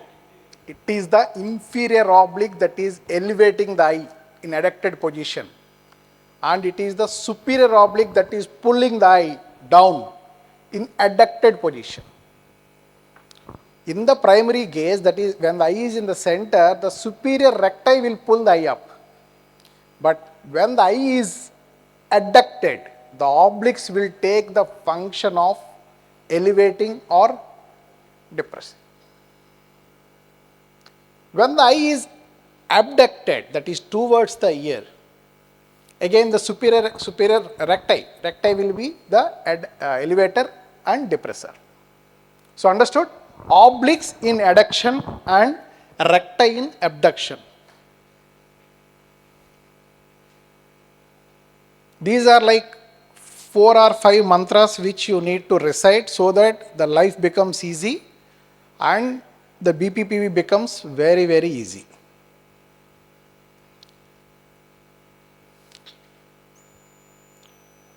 So one more specialty of the superior group of muscles.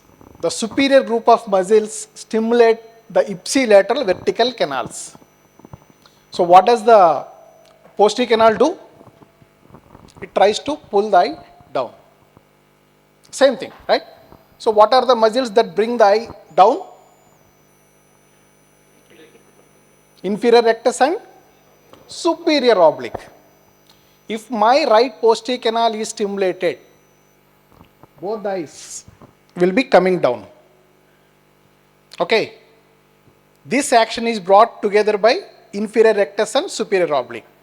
But which side superior oblique is stimulated? Which side inferior rectus is stimulated?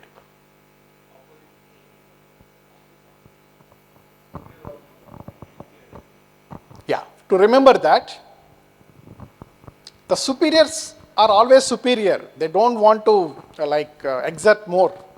So the connection also will be on the same side. So the right posterior canal, that to bring the eye down, right superior oblique will be activated and left inferior rectus. Understood? Now let's take an example of superior semicircular canal. What does the superior semicircular canal do? Pulls the eye up. What are the muscles that do that action? Superior rectus and inferior oblique. Right superior canal activated, both the eyes go up. Which muscle is taking the eye up in the right, on the right side, and which muscle is pulling the eye up on the left side? The superior rectus on the right side and the inferior rectus on the left side. So what did you observe? The superior recti is moving the eye up on the right side. The superior oblique is pulling the eye down on the right side on activation of right superior semicircular canal and right inferior semicircular canal respectively. That means on the same side the superior group of muscle will be activated. Understood? Little complicated.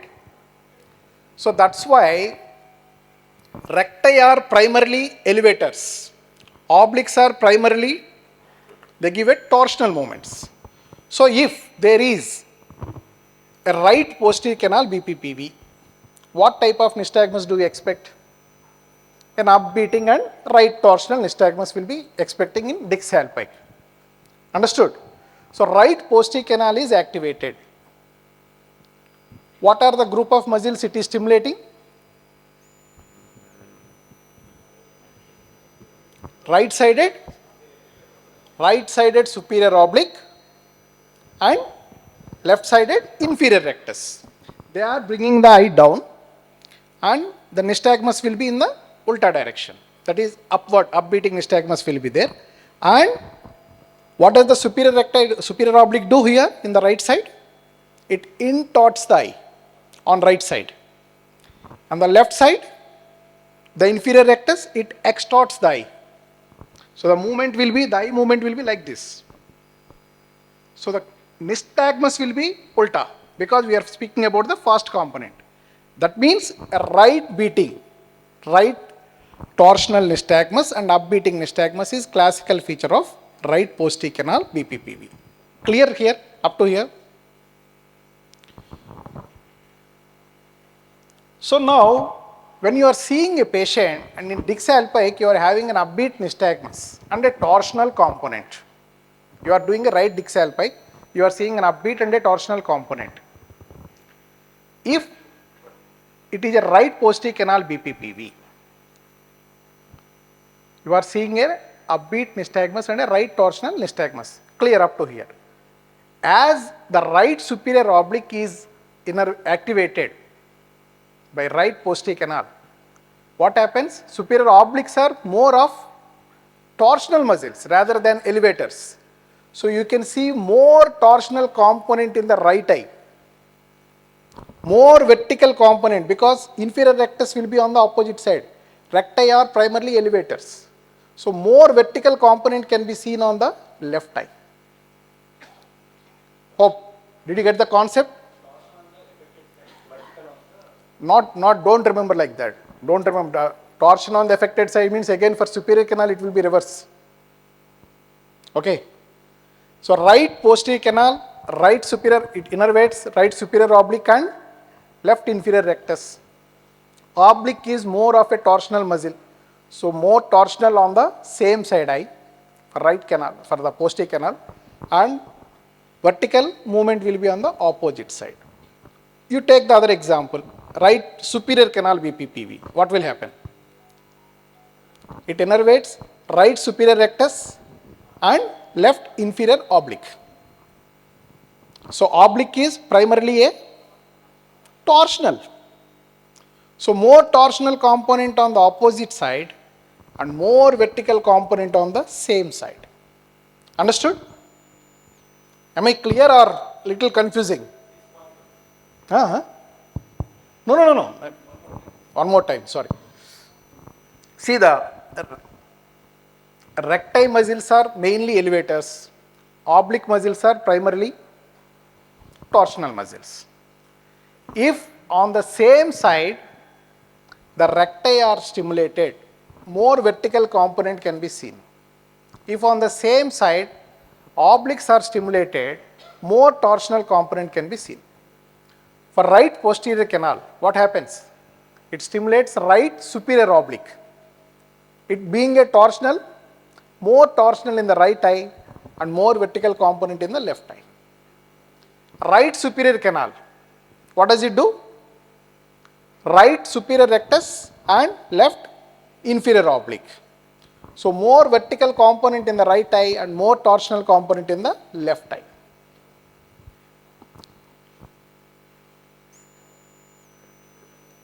So this is the final output that you need to remember, these three things.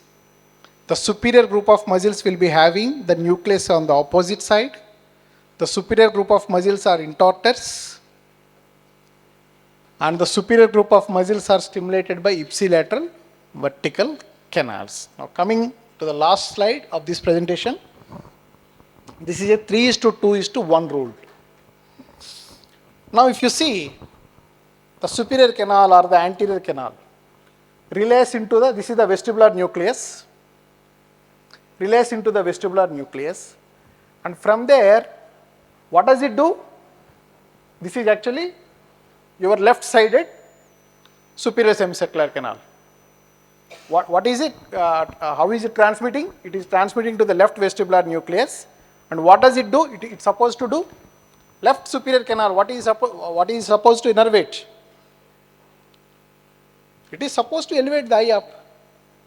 The elevation action should be brought by left superior rectus and right inferior oblique. Left superior rectus. What is the cranial nerve that is supplying the left superior rectus? Third nerve. But being a superior group of muscle, the nucleus should be on the opposite side. Understood?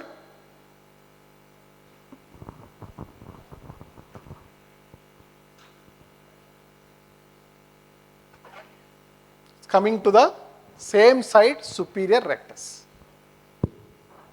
Now on the opposite side it should be the inferior oblique. What is the cranial nerve that supplies the inferior oblique? Oculomotor, same oculomotor.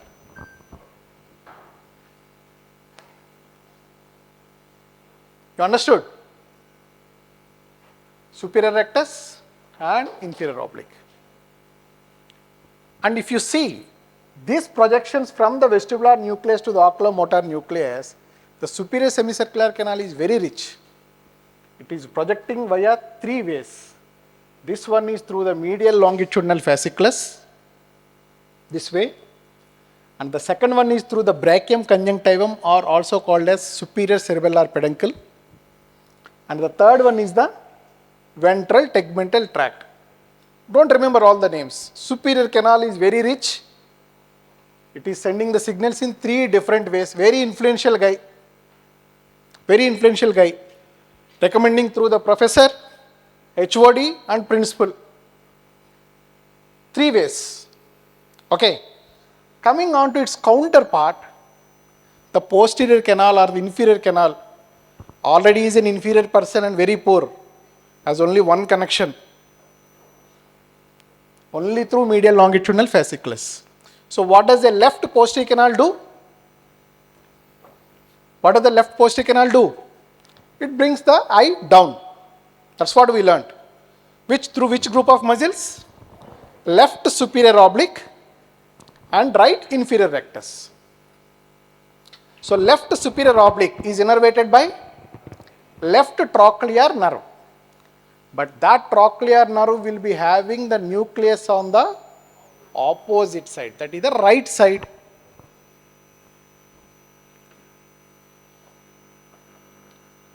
This is the fourth nerve nucleus. Understood? Are you able to understand?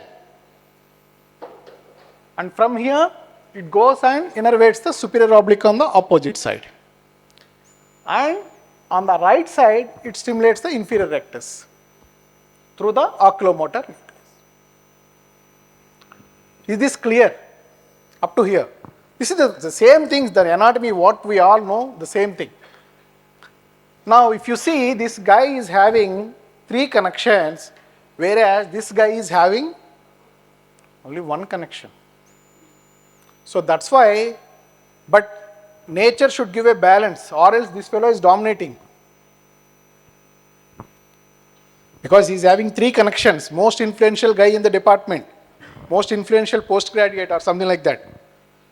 So to counteract that, there will be another professor or someone who will be making this guy quiet.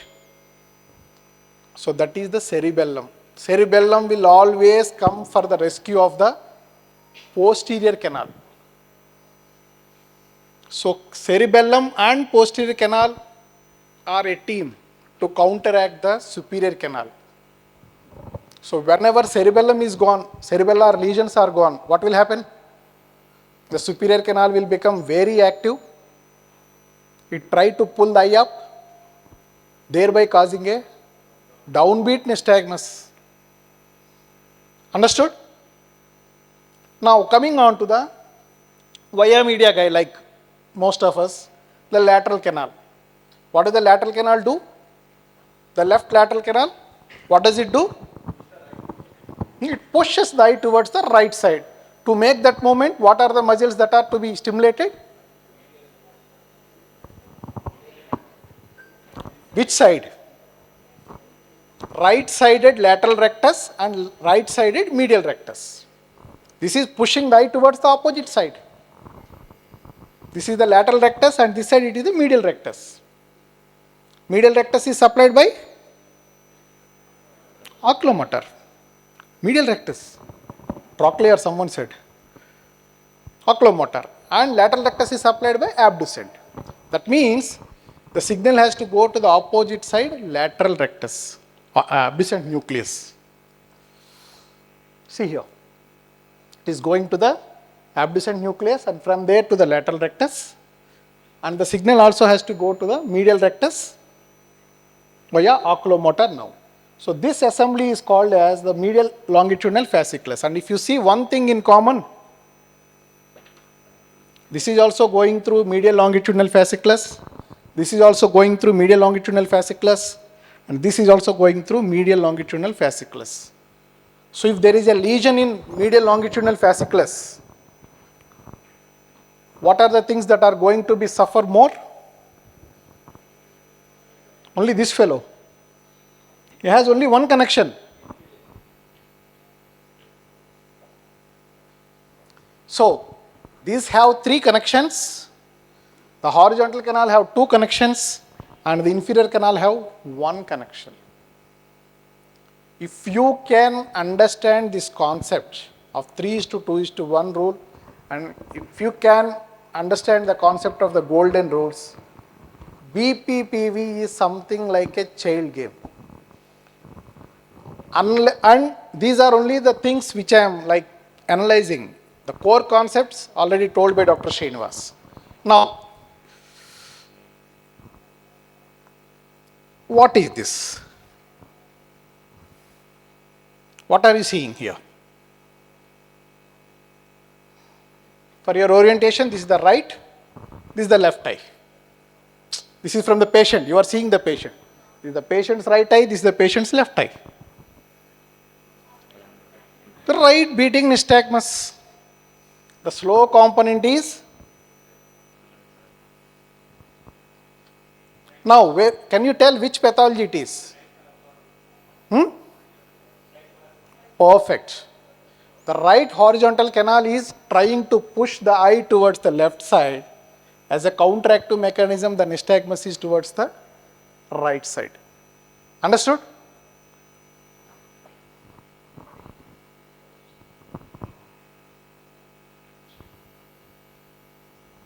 What is this? Which canal? This is the most common scenarios we are speaking. Don't speak about apo-geotropic canal, don't complicate it at this level. There is a left beating nystagmus. That means initially the slow component of the eye is towards right side. That means the left horizontal canal is trying to push the eyes towards the right side. Thereby the nystagmus is towards the left side.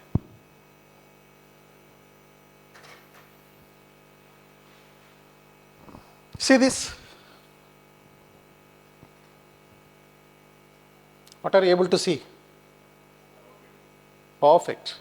It's a downbeat nystagmus. Can you see? Can you appreciate those beats, small beats?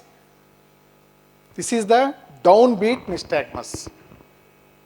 So what could be where could be the reason? Which side? Right or left?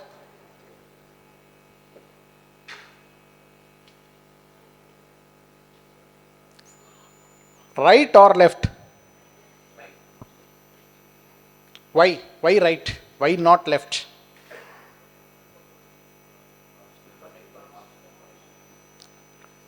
Torsional right. Superior canal torsional will be on the opposite side, sir. More vertical on the same side because superior rectus muscle will be on the same side. Now you see both the eyes, in which eye you can appreciate more vertical component, that is the side involved. I'll go back again.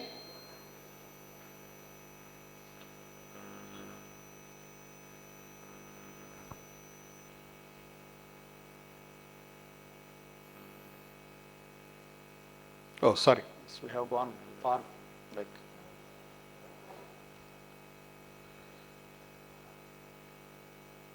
This was the earlier one. Yeah.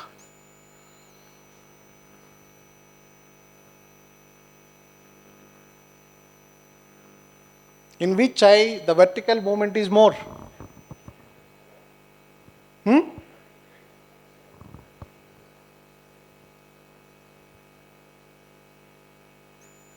In which eye? That's so obvious. Right or left? Right. So obviously it's a right superior canal BPPV. More vertical on the same side for the superior canal. Now, the last one.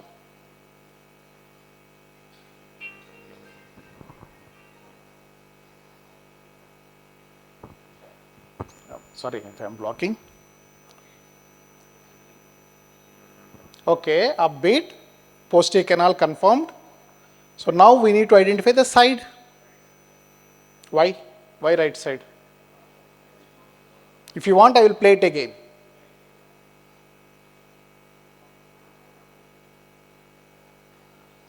Someone said an answer. Who is that?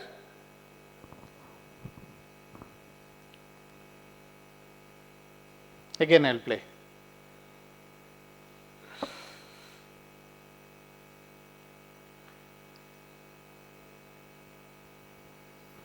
See the vertical component and see the torsional component. For posterior canal, same side, torsional component will be more.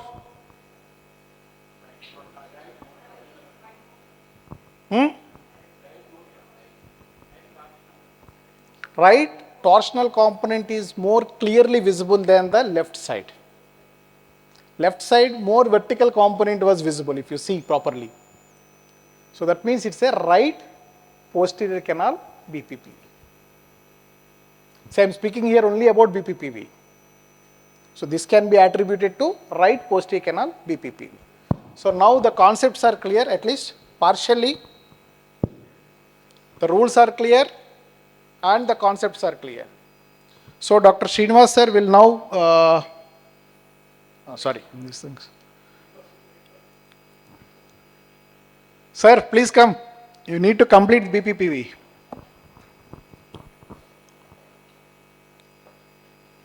So I'll be like sending that PDF format of the golden rules to Dr. Sriharsha. He will be, or else I'll place it in the group. Just you can. So what? After lunch? After lunch, before lunch? Before lunch, raise your hands.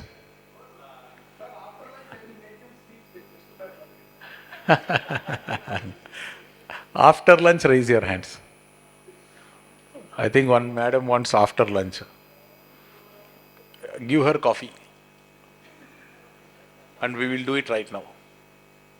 We will give her coffee and we will do it right now. Ma'am, you come here. Now, all the questions will be directed to madam only. Okay. So was that, you saw, since morning we have been discussing a lot of theory and you saw the actual Nystagmus videos. You saw that, right? Okay. Now we need to lay the final rules of identifying which canal is affected. Okay? Final rules as to which canal is affected. And then after that, we will close the theory segment of the BPPV and then we will come to practicals of the BPPV. Is that okay? Fine. So just because the energy levels are low, I want to boost them up. You do some other activity. Open your phone. Log into YouTube.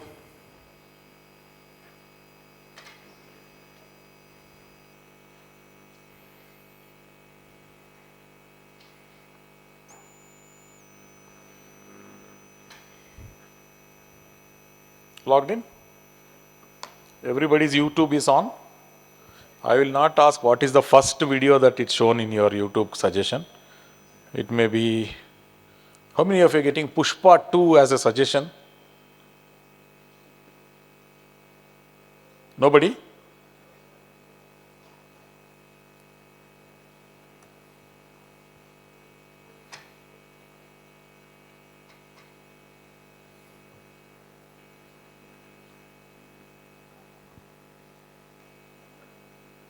Did you open YouTube?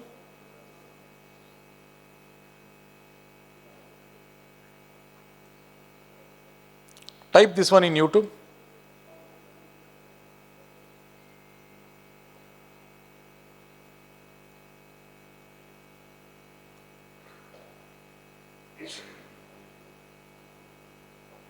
Type this in YouTube. Can you all see that? Oh, what happened?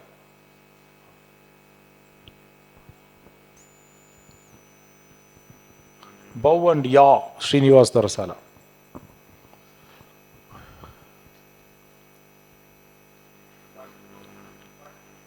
You saw that? Open that. Now hit subscribe to that channel. I am counting how many new subscriptions I am getting now. No, you unsubscribe and resubscribe. Subscribed?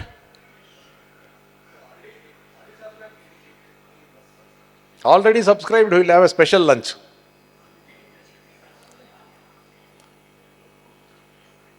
Now, till now, I will tell you how many have subscribed. 25 people, 45 people, Now I know the attendance. 55 people.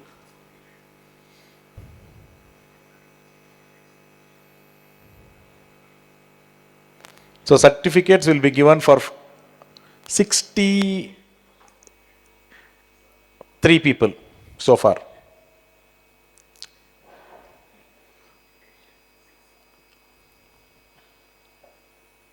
More subscription.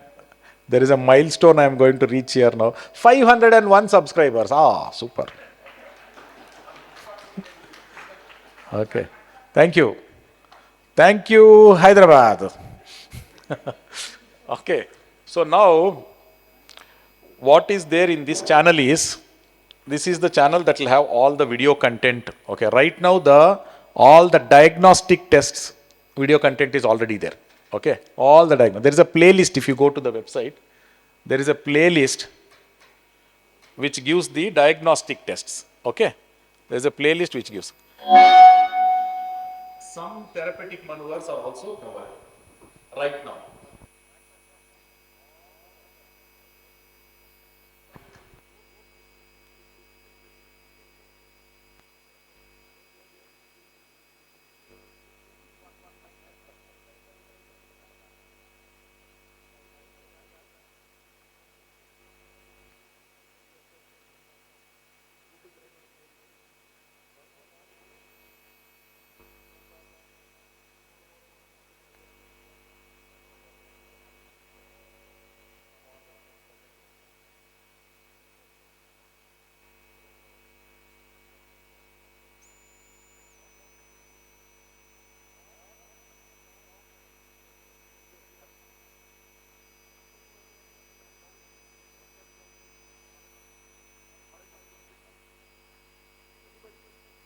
Nobody. So you can all recognize horizontal, you can all recognize upbeating torsional, you can all recognize downbeating torsional. Correct?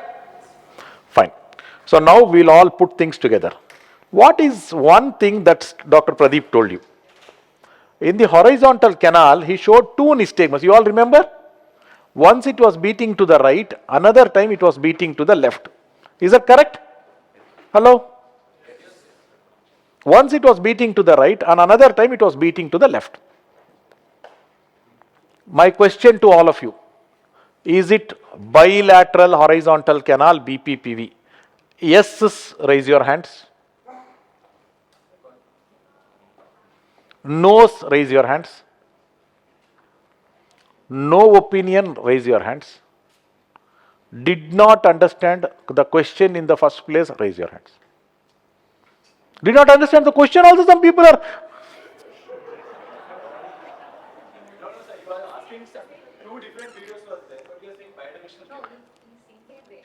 No, two videos. I am talking about in one video it was right beating, in another video it was left beating. Both belong to same patient. My question now is it bilateral? Is it right lateral canal and left lateral canal involvement in that patient or no? Yes, right and left both are involved. Question is understood, anybody? Everybody understood the question? Yes, right and left both are involved, raise your hands. This is a very important concept in BPPV. Only one side is affected, raise your hands. No opinion, raise your hands. No opinion. But everybody did not raise your hands for both. There are some people still who have not understood the question. Is that clear?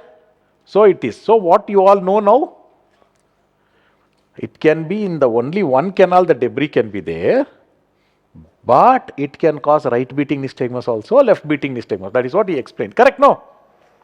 This flow will cause one beating nystagmus, the other flow in that same canal will cause.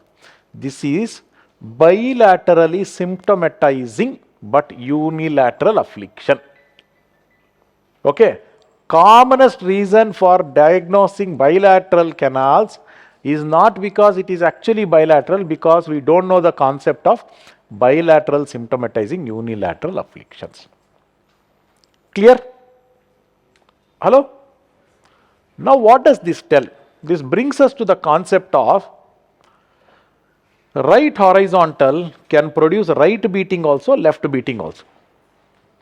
So therefore, this combination of right beating and left beating nystagmus belongs to a plane, not a canal, to a plane. Which plane does it belong to? Which plane does it belong to? Horizontal, right horizontal, RH, LH plane. RH and LH plane. There is a ball on the last table. Can it be sent to me? Now we need to understand another two planes. RH, LH is understood. What other planes do we have in semicircular canals? We all know that there are orthogonal arrangement and there are parallel pairs. Correct? Hello? There are parallel pairs. Yes or no? Okay. So, right horizontal and left horizontal is a one pair. Right anterior and left posterior is along one plane. Is that correct? That's a plane. So, which is the next plane? Right anterior and left posterior. Last plane? Right posterior. Everybody together? You all know? So, there are 6 canals which form 3 planes. RH, LH, right horizontal, left horizontal. LA, RP, left anterior, right posterior. RA, LP, right anterior and left posterior canal plane. Now, Dr. Pradeep showed you about all the nystagmus, different types of nystagmus that can be seen in different conditions. What exactly is the upbeating torsional nystagmus? You want to understand more thoroughly. Is that correct? What was Florence's experiment about? In pigeon, whichever canal he just pressed on, in that canal the flow happened and the eye moved in that same plane. Is that correct? Very easy to understand this concept for horizontal, because when he pressed the horizontal, the eye moved like this or like this. Clear? The problem starts, no air. I was expecting it to jump up.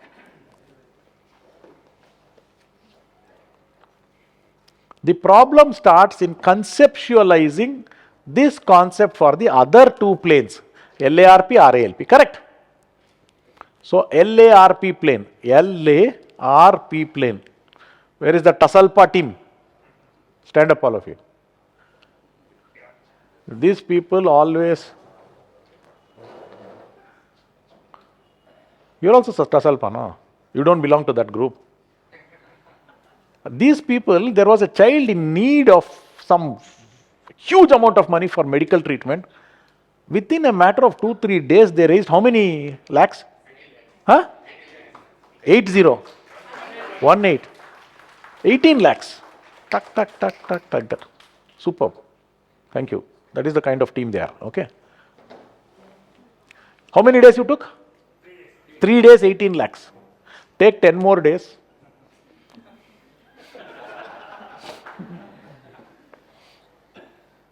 Okay. So, the plane, it is like posterior canal, anterior canal. What happens if the posterior canal fluid moves? Posterior canal is oriented like this, correct? This posterior canal. Is that right? So, the plane belongs to like this. Is that correct? Hello? Now, how should the movement happen? It will happen like this. Correct? Now, imagine this as the pupil. And the person is looking straight. If it is moved in this plane, how does it look like the pupil moving? Pupil is going up and torsional. Is that right? You ask this same gentleman to look to the left side. Is that okay? He is looking to the left side. Now when he is doing the same movement, how does it look like the pupil? Up and down. Correct? Vertical.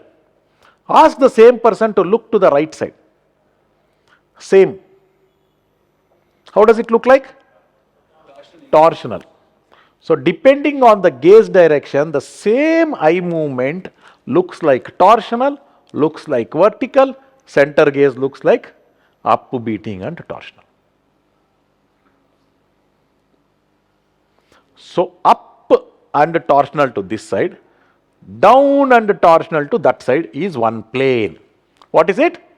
Up and torsional to right, down and torsional to left, belong to one plane. Okay? Up and torsional to left and down and torsional to the right belong to another plane. Is that concept clear to everybody? Hello? Clear? You know why we get a nystagmus that looks torsional upbeating? You know that? That is because this plane is moving depending on where the eye is looking, it looks like that. If you ask him to look like this, it looks pure torsion. If you ask look, but here it looks both. That's all. Basically the movement is happening in this plane. Concept very clear, right? Hello? Fine. Now what are we supposed to do? Why is all this information required? So now you know, in posterior canal, one flow will cause upbeating torsional right means the reverse flow in the posterior will produce downbeating and torsional to the left side. Is that correct? That same plane, anterior canal, will produce downbeating and torsional in the other direction, upbeating and torsional in the other direction. Is that correct? So every plane has a set of 2 nystagmus. Every plane has a set of 2 nystagmus. Is that correct? Hello? Now the next concept here is, in the horizontal canal right side, excitation of the right side produces right beating nystagmus, ampulopetal flow, correct? Ampulofugal process flow produces what nystagmus? Left beating nystagmus. Is left beating nystagmus in the right horizontal canal therapeutic direction or non-therapeutic direction? Hello? Lunch has to be ordered. Right horizontal canal, write down, you all write down, just refer to that. Right horizontal canal, therapeutic direction nystagmus is which nystagmus? Left beating nystagmus, correct? And that is of a low intensity, is that right? Correct? That is inhibitory flow. So right horizontal canal produces a left beating nystagmus which is low intensity, is that correct? It also produces a right beating nystagmus which is of a high intensity. If you swap roles and think about the left side, the therapeutic direction of left side is of low intensity or high intensity? And non-therapeutic direction is high intensity left beating, correct? Left beating high intensity, right beating low intensity, is that correct? So right side canal, which beating nystagmus was most intense?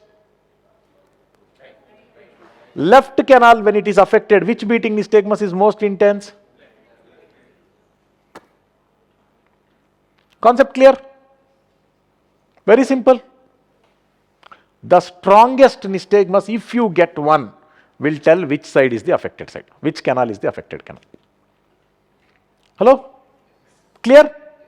Now let us get into identifying which canal is affected. How to identify which canal is affected? How many nystagmuses do you need to know to identify which canal is affected? How many nystagmuses are possible in BPPV?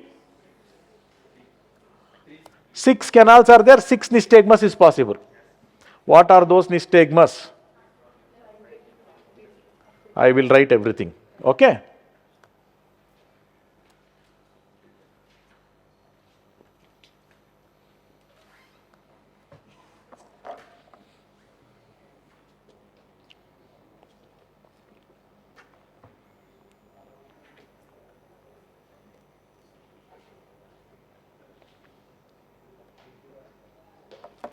What are those nystagmuses? We'll write.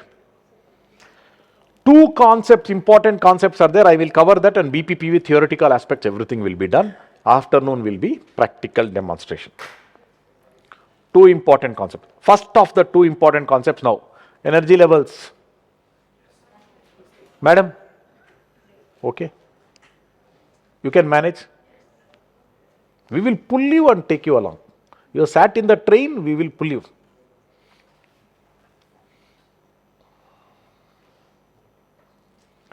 The nystagmuses that you need to know are upbeating, torsional right,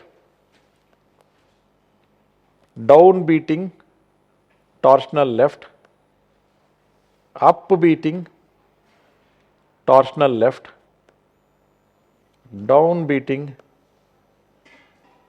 torsional right, right beating and left beating. That's all.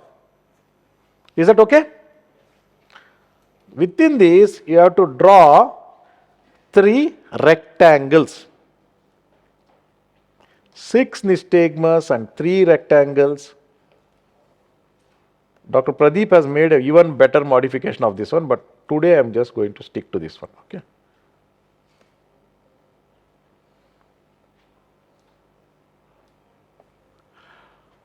Six nystagmus and 3 rectangles is all that we need to know to identify which canal is affected. The 6 nystagmuses belong to the excitatory direction of one canal each. Which are those? I will tell you. This one belongs to which canal? Upbeating torsional right. Right posterior. This belongs to left anterior. This belongs to left posterior. This belongs to right anterior.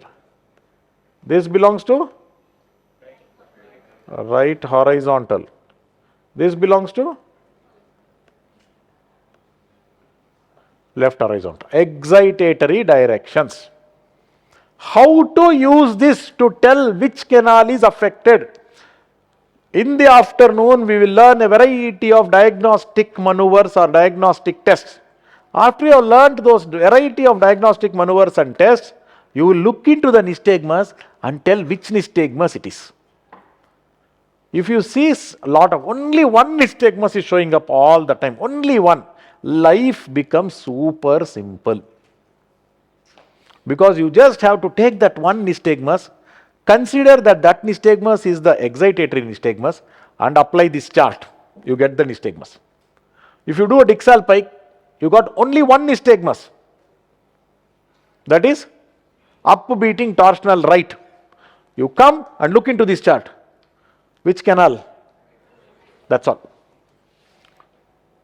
Positionally evoked, not spontaneous. Is that fine? That's all. One nystagmus if you get. Now the little complication will start when you get instead of one nystagmus, 2 nystagmuses. You took the patient down into the Dixal pike, you get upbeating torsional right. You brought the patient up, you start getting downbeating torsional left. So which 2 things are there? Upbeating torsional right, downbeating torsional left.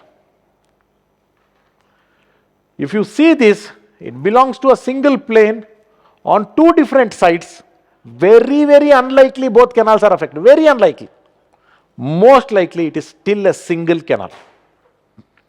Is that okay? As long as it belongs to single rectangle, that means it belongs to a single plane. Is that clear? Most likely it belongs to a single canal. One nystagmus was excitatory, other nystagmus was inhibitory. So what are you supposed to do? Of these 2 nystagmus, you have to ask you, which is stronger? Is that correct? After you ask the question, which is stronger, pick up the stronger one and again apply this chart and you will get the nystagmus. Is that easy? Life super simple? Super simple? Should we read a book for BPPV? You should not. You should not read books for BPPV. Okay? No book so far has reached this stage. Okay? Fine.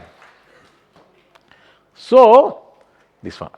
Now, if you have a patient in whom you get 2 nystagmus, and if you map that nystagmus, I will show an example if there is time in the afternoon.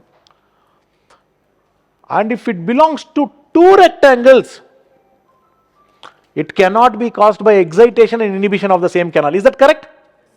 Then it has to be really multi-canal. Only that should be considered as multi-canal BPPV. Is that okay? So if you get, all the time this is. If you get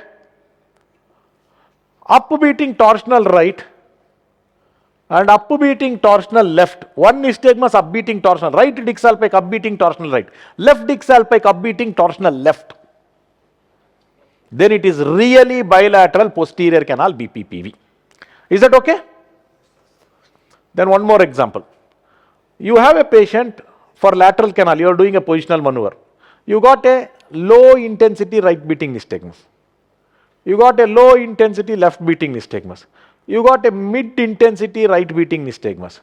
You got a very high intensity left beating nystagmus. Then you got another low intensity right beating nystagmus. Which canal is affected? Low intensity right, mid intensity right, very high intensity left. You pick up that one top intensity nystagmus and then apply this chart. Okay, if one nystagmus, the top intensity was left beating, then left canal is affected canal. Super simple life? Yes or no? So this makes it super simple. This is how you identify which canal is affected.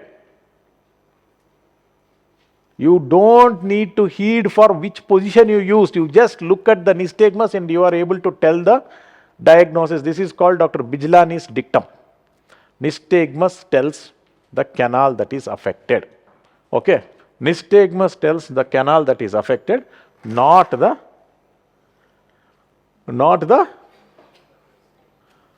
position. Because any position can cause debris to move in any canal, isn't right? Isn't that right? So each positional test is best suited for that tech.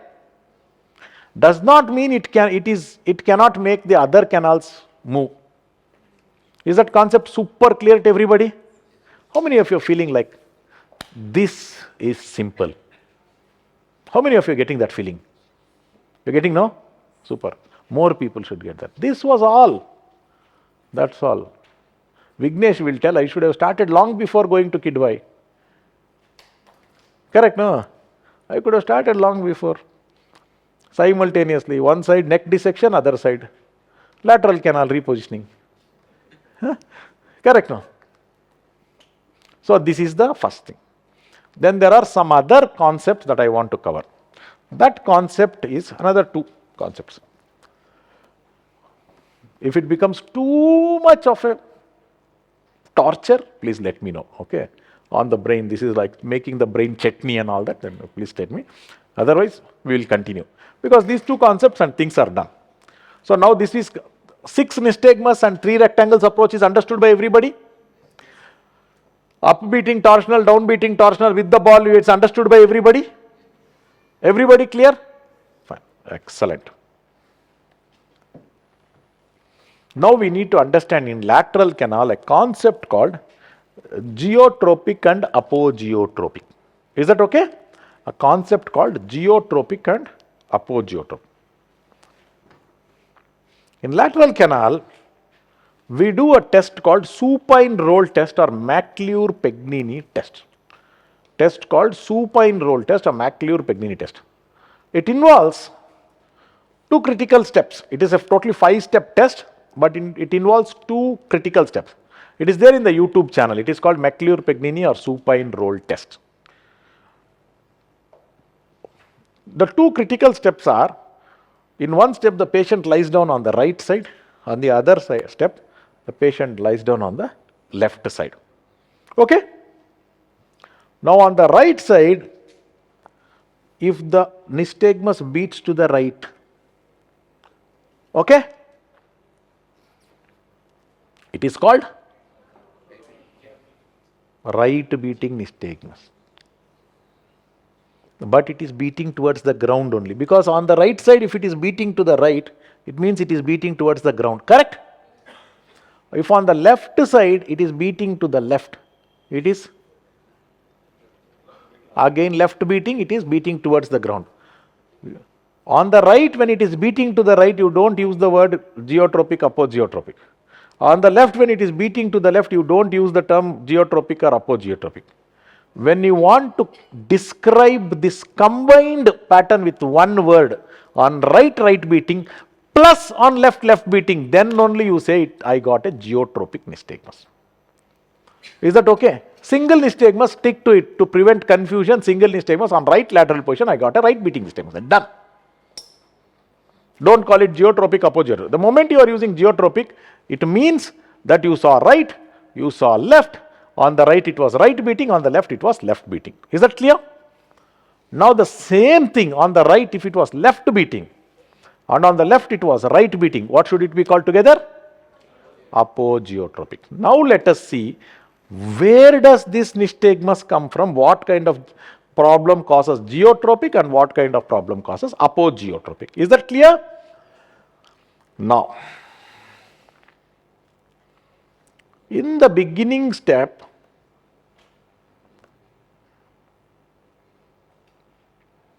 this is the horizontal canal, diagrammatic representation. Nose is here, eyes are here, okay? Nose is here, eyes are here. Right lateral position, nose goes like this, eyes are here, clear? The lateral canal comes like this.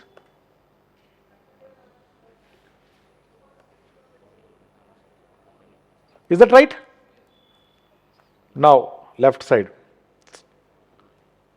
Okay? See, even on a laptop with the mouse pad also, this diagram is coming decent, not bad. Correct, no? Despite me also waiting for lunch eagerly like all of you.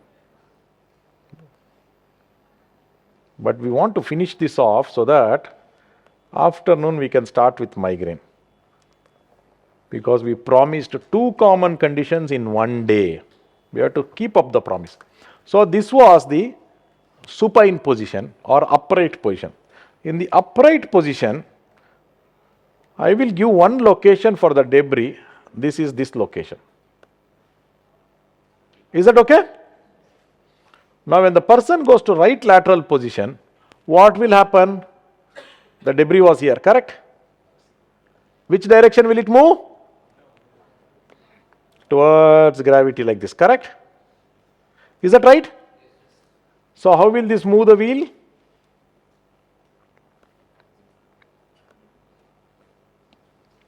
How will this move the wheel? Like this. Is that right? Hello? So the eyes will go which side? Towards the right or left? Left slow phase. Beat will be right beating. Is that right? Same place, right lateral canal, here only. When you go to the other side, here, the debris was here. If you go to the left lateral, it will move like this, correct? Under the influence of gravity. Is that right? Now this was the wheel, this was the wheel.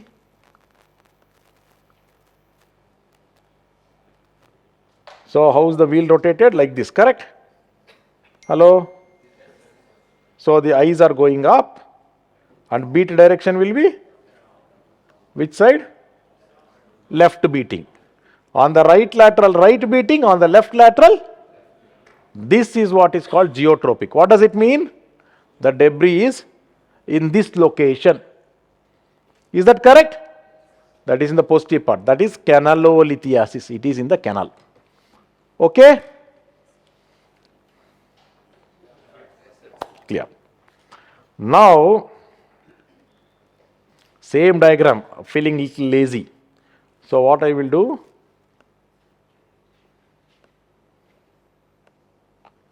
I will put the debris here. Attach it to the cupola. Okay? Stuck to the cupola. What will happen here when it is stuck to the cupola? Which direction will the cupola be deflected? Cupola will be pulled like this. Is that right? Correct? So this will cause this flow, eyes will go down and it will beat left beating. Is that correct? Or up? Here opposite. Again here, it was like this. It is here. Timer in this program also. Okay. Fine. So here if it is, then what will happen? The deflection, the cupola is going to be pulled like this. Is that right? So that is equivalent to moving the wheel like this, which means the belt drive is going to be moved like this. Is that right? So eyes go down front part and it will beat to the right, correct?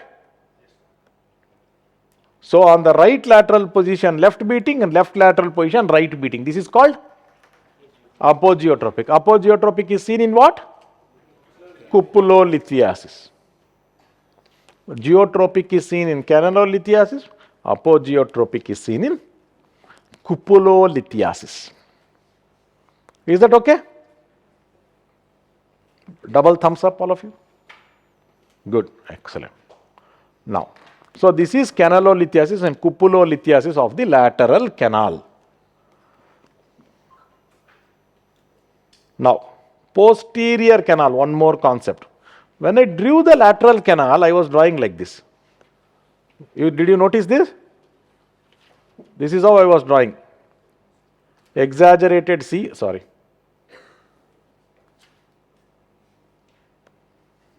When I was drawing the lateral canal, this is how I am drawing the lateral canal. This is actually from anatomical studies, huh? Okay. This is the lateral canal into the utricle. This part is almost vertical, this part. But what you see here is, I drew the ampulla, and from the ampulla to the utricle, it is just a mouth opening like a delta. Is that correct? There is no other canal after that. Is that right? Same if I draw anterior canal also, it will be like that. Anterior canal also, it will be like this. This is actually from anatomical studies. It comes like this, anterior canal. Okay, it just opens into the utricle. But when it comes to posterior canal, this is a little funny.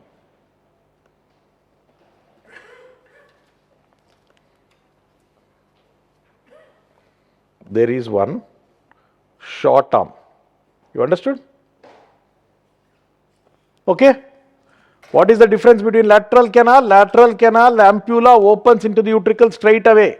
Anterior canal, ampulla opens into the utricle straight away.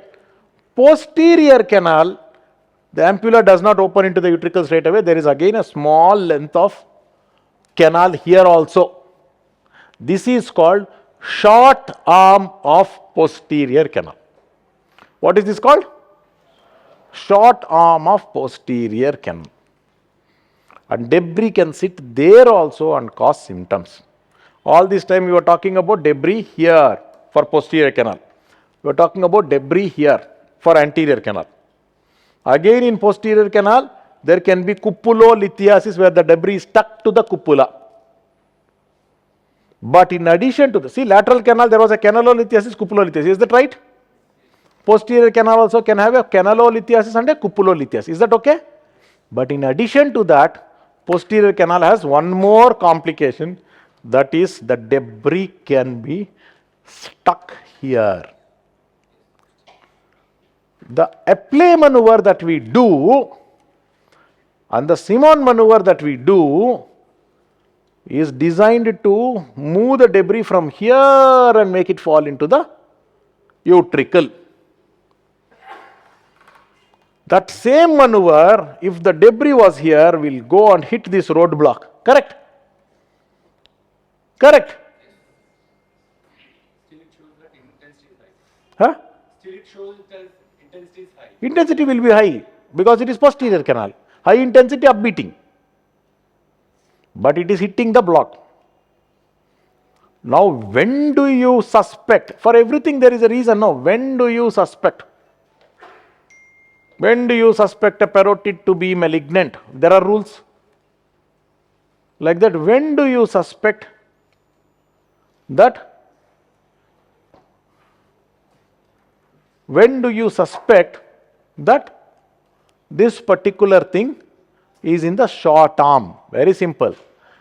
Nystagmus looks like it is belongs to the posterior canal, but your repeated apply maneuver is failing. Simple clinical clue. Then you do the maneuver for short arm and the patient will be relieved. The second reason when you will suspect is the patient is too symptomatic on getting up. That is called sitting up vertigo. That is also one more time when you suspect the short arm of the posterior canal. Is that clear? Now will you all tell me in one chorus, when I tell the nystagmus, which canal it is? Okay? Right beating horizontal belongs to? Excitatory belongs to? Right. In chorus, remind, right beating horizontal belongs to? Right horizontal. Down beating torsional left. Down beating torsional left. Left anterior. Down beating torsional right. Up beating torsional left. Left posterior. Up beating torsional right. How do you tell? Up beating means use the word posterior. Down beating means use the word. Torsional right means use the word right. Torsional left means use the word left. Simple? Simple, super straightforward. That's all. This completes the theory for BPPV. You know everything that is not. You can go deep drive, we can do. When you are stuck with a case and this is not enough, at that time you contact us, we will tell you the additional things. But today, this much is enough. The next thing what we are going to do is migraine, after that maneuvers. Okay. I will play the maneuvers.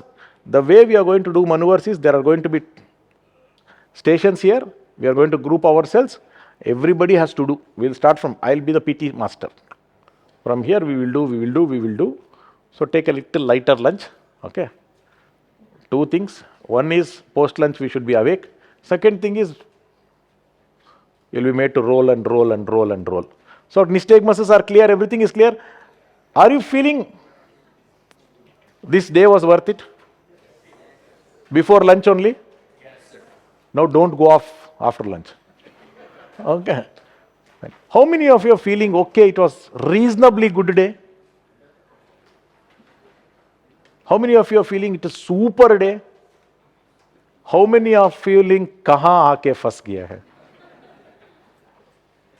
Nobody? Fine. Sriharsha, permission for lunch? Sir, lunch? Huh? Done. So we go for lunch, we'll grab a fast lunch and then come back because we are all learners. We want to come back soon and get into migraine. Okay?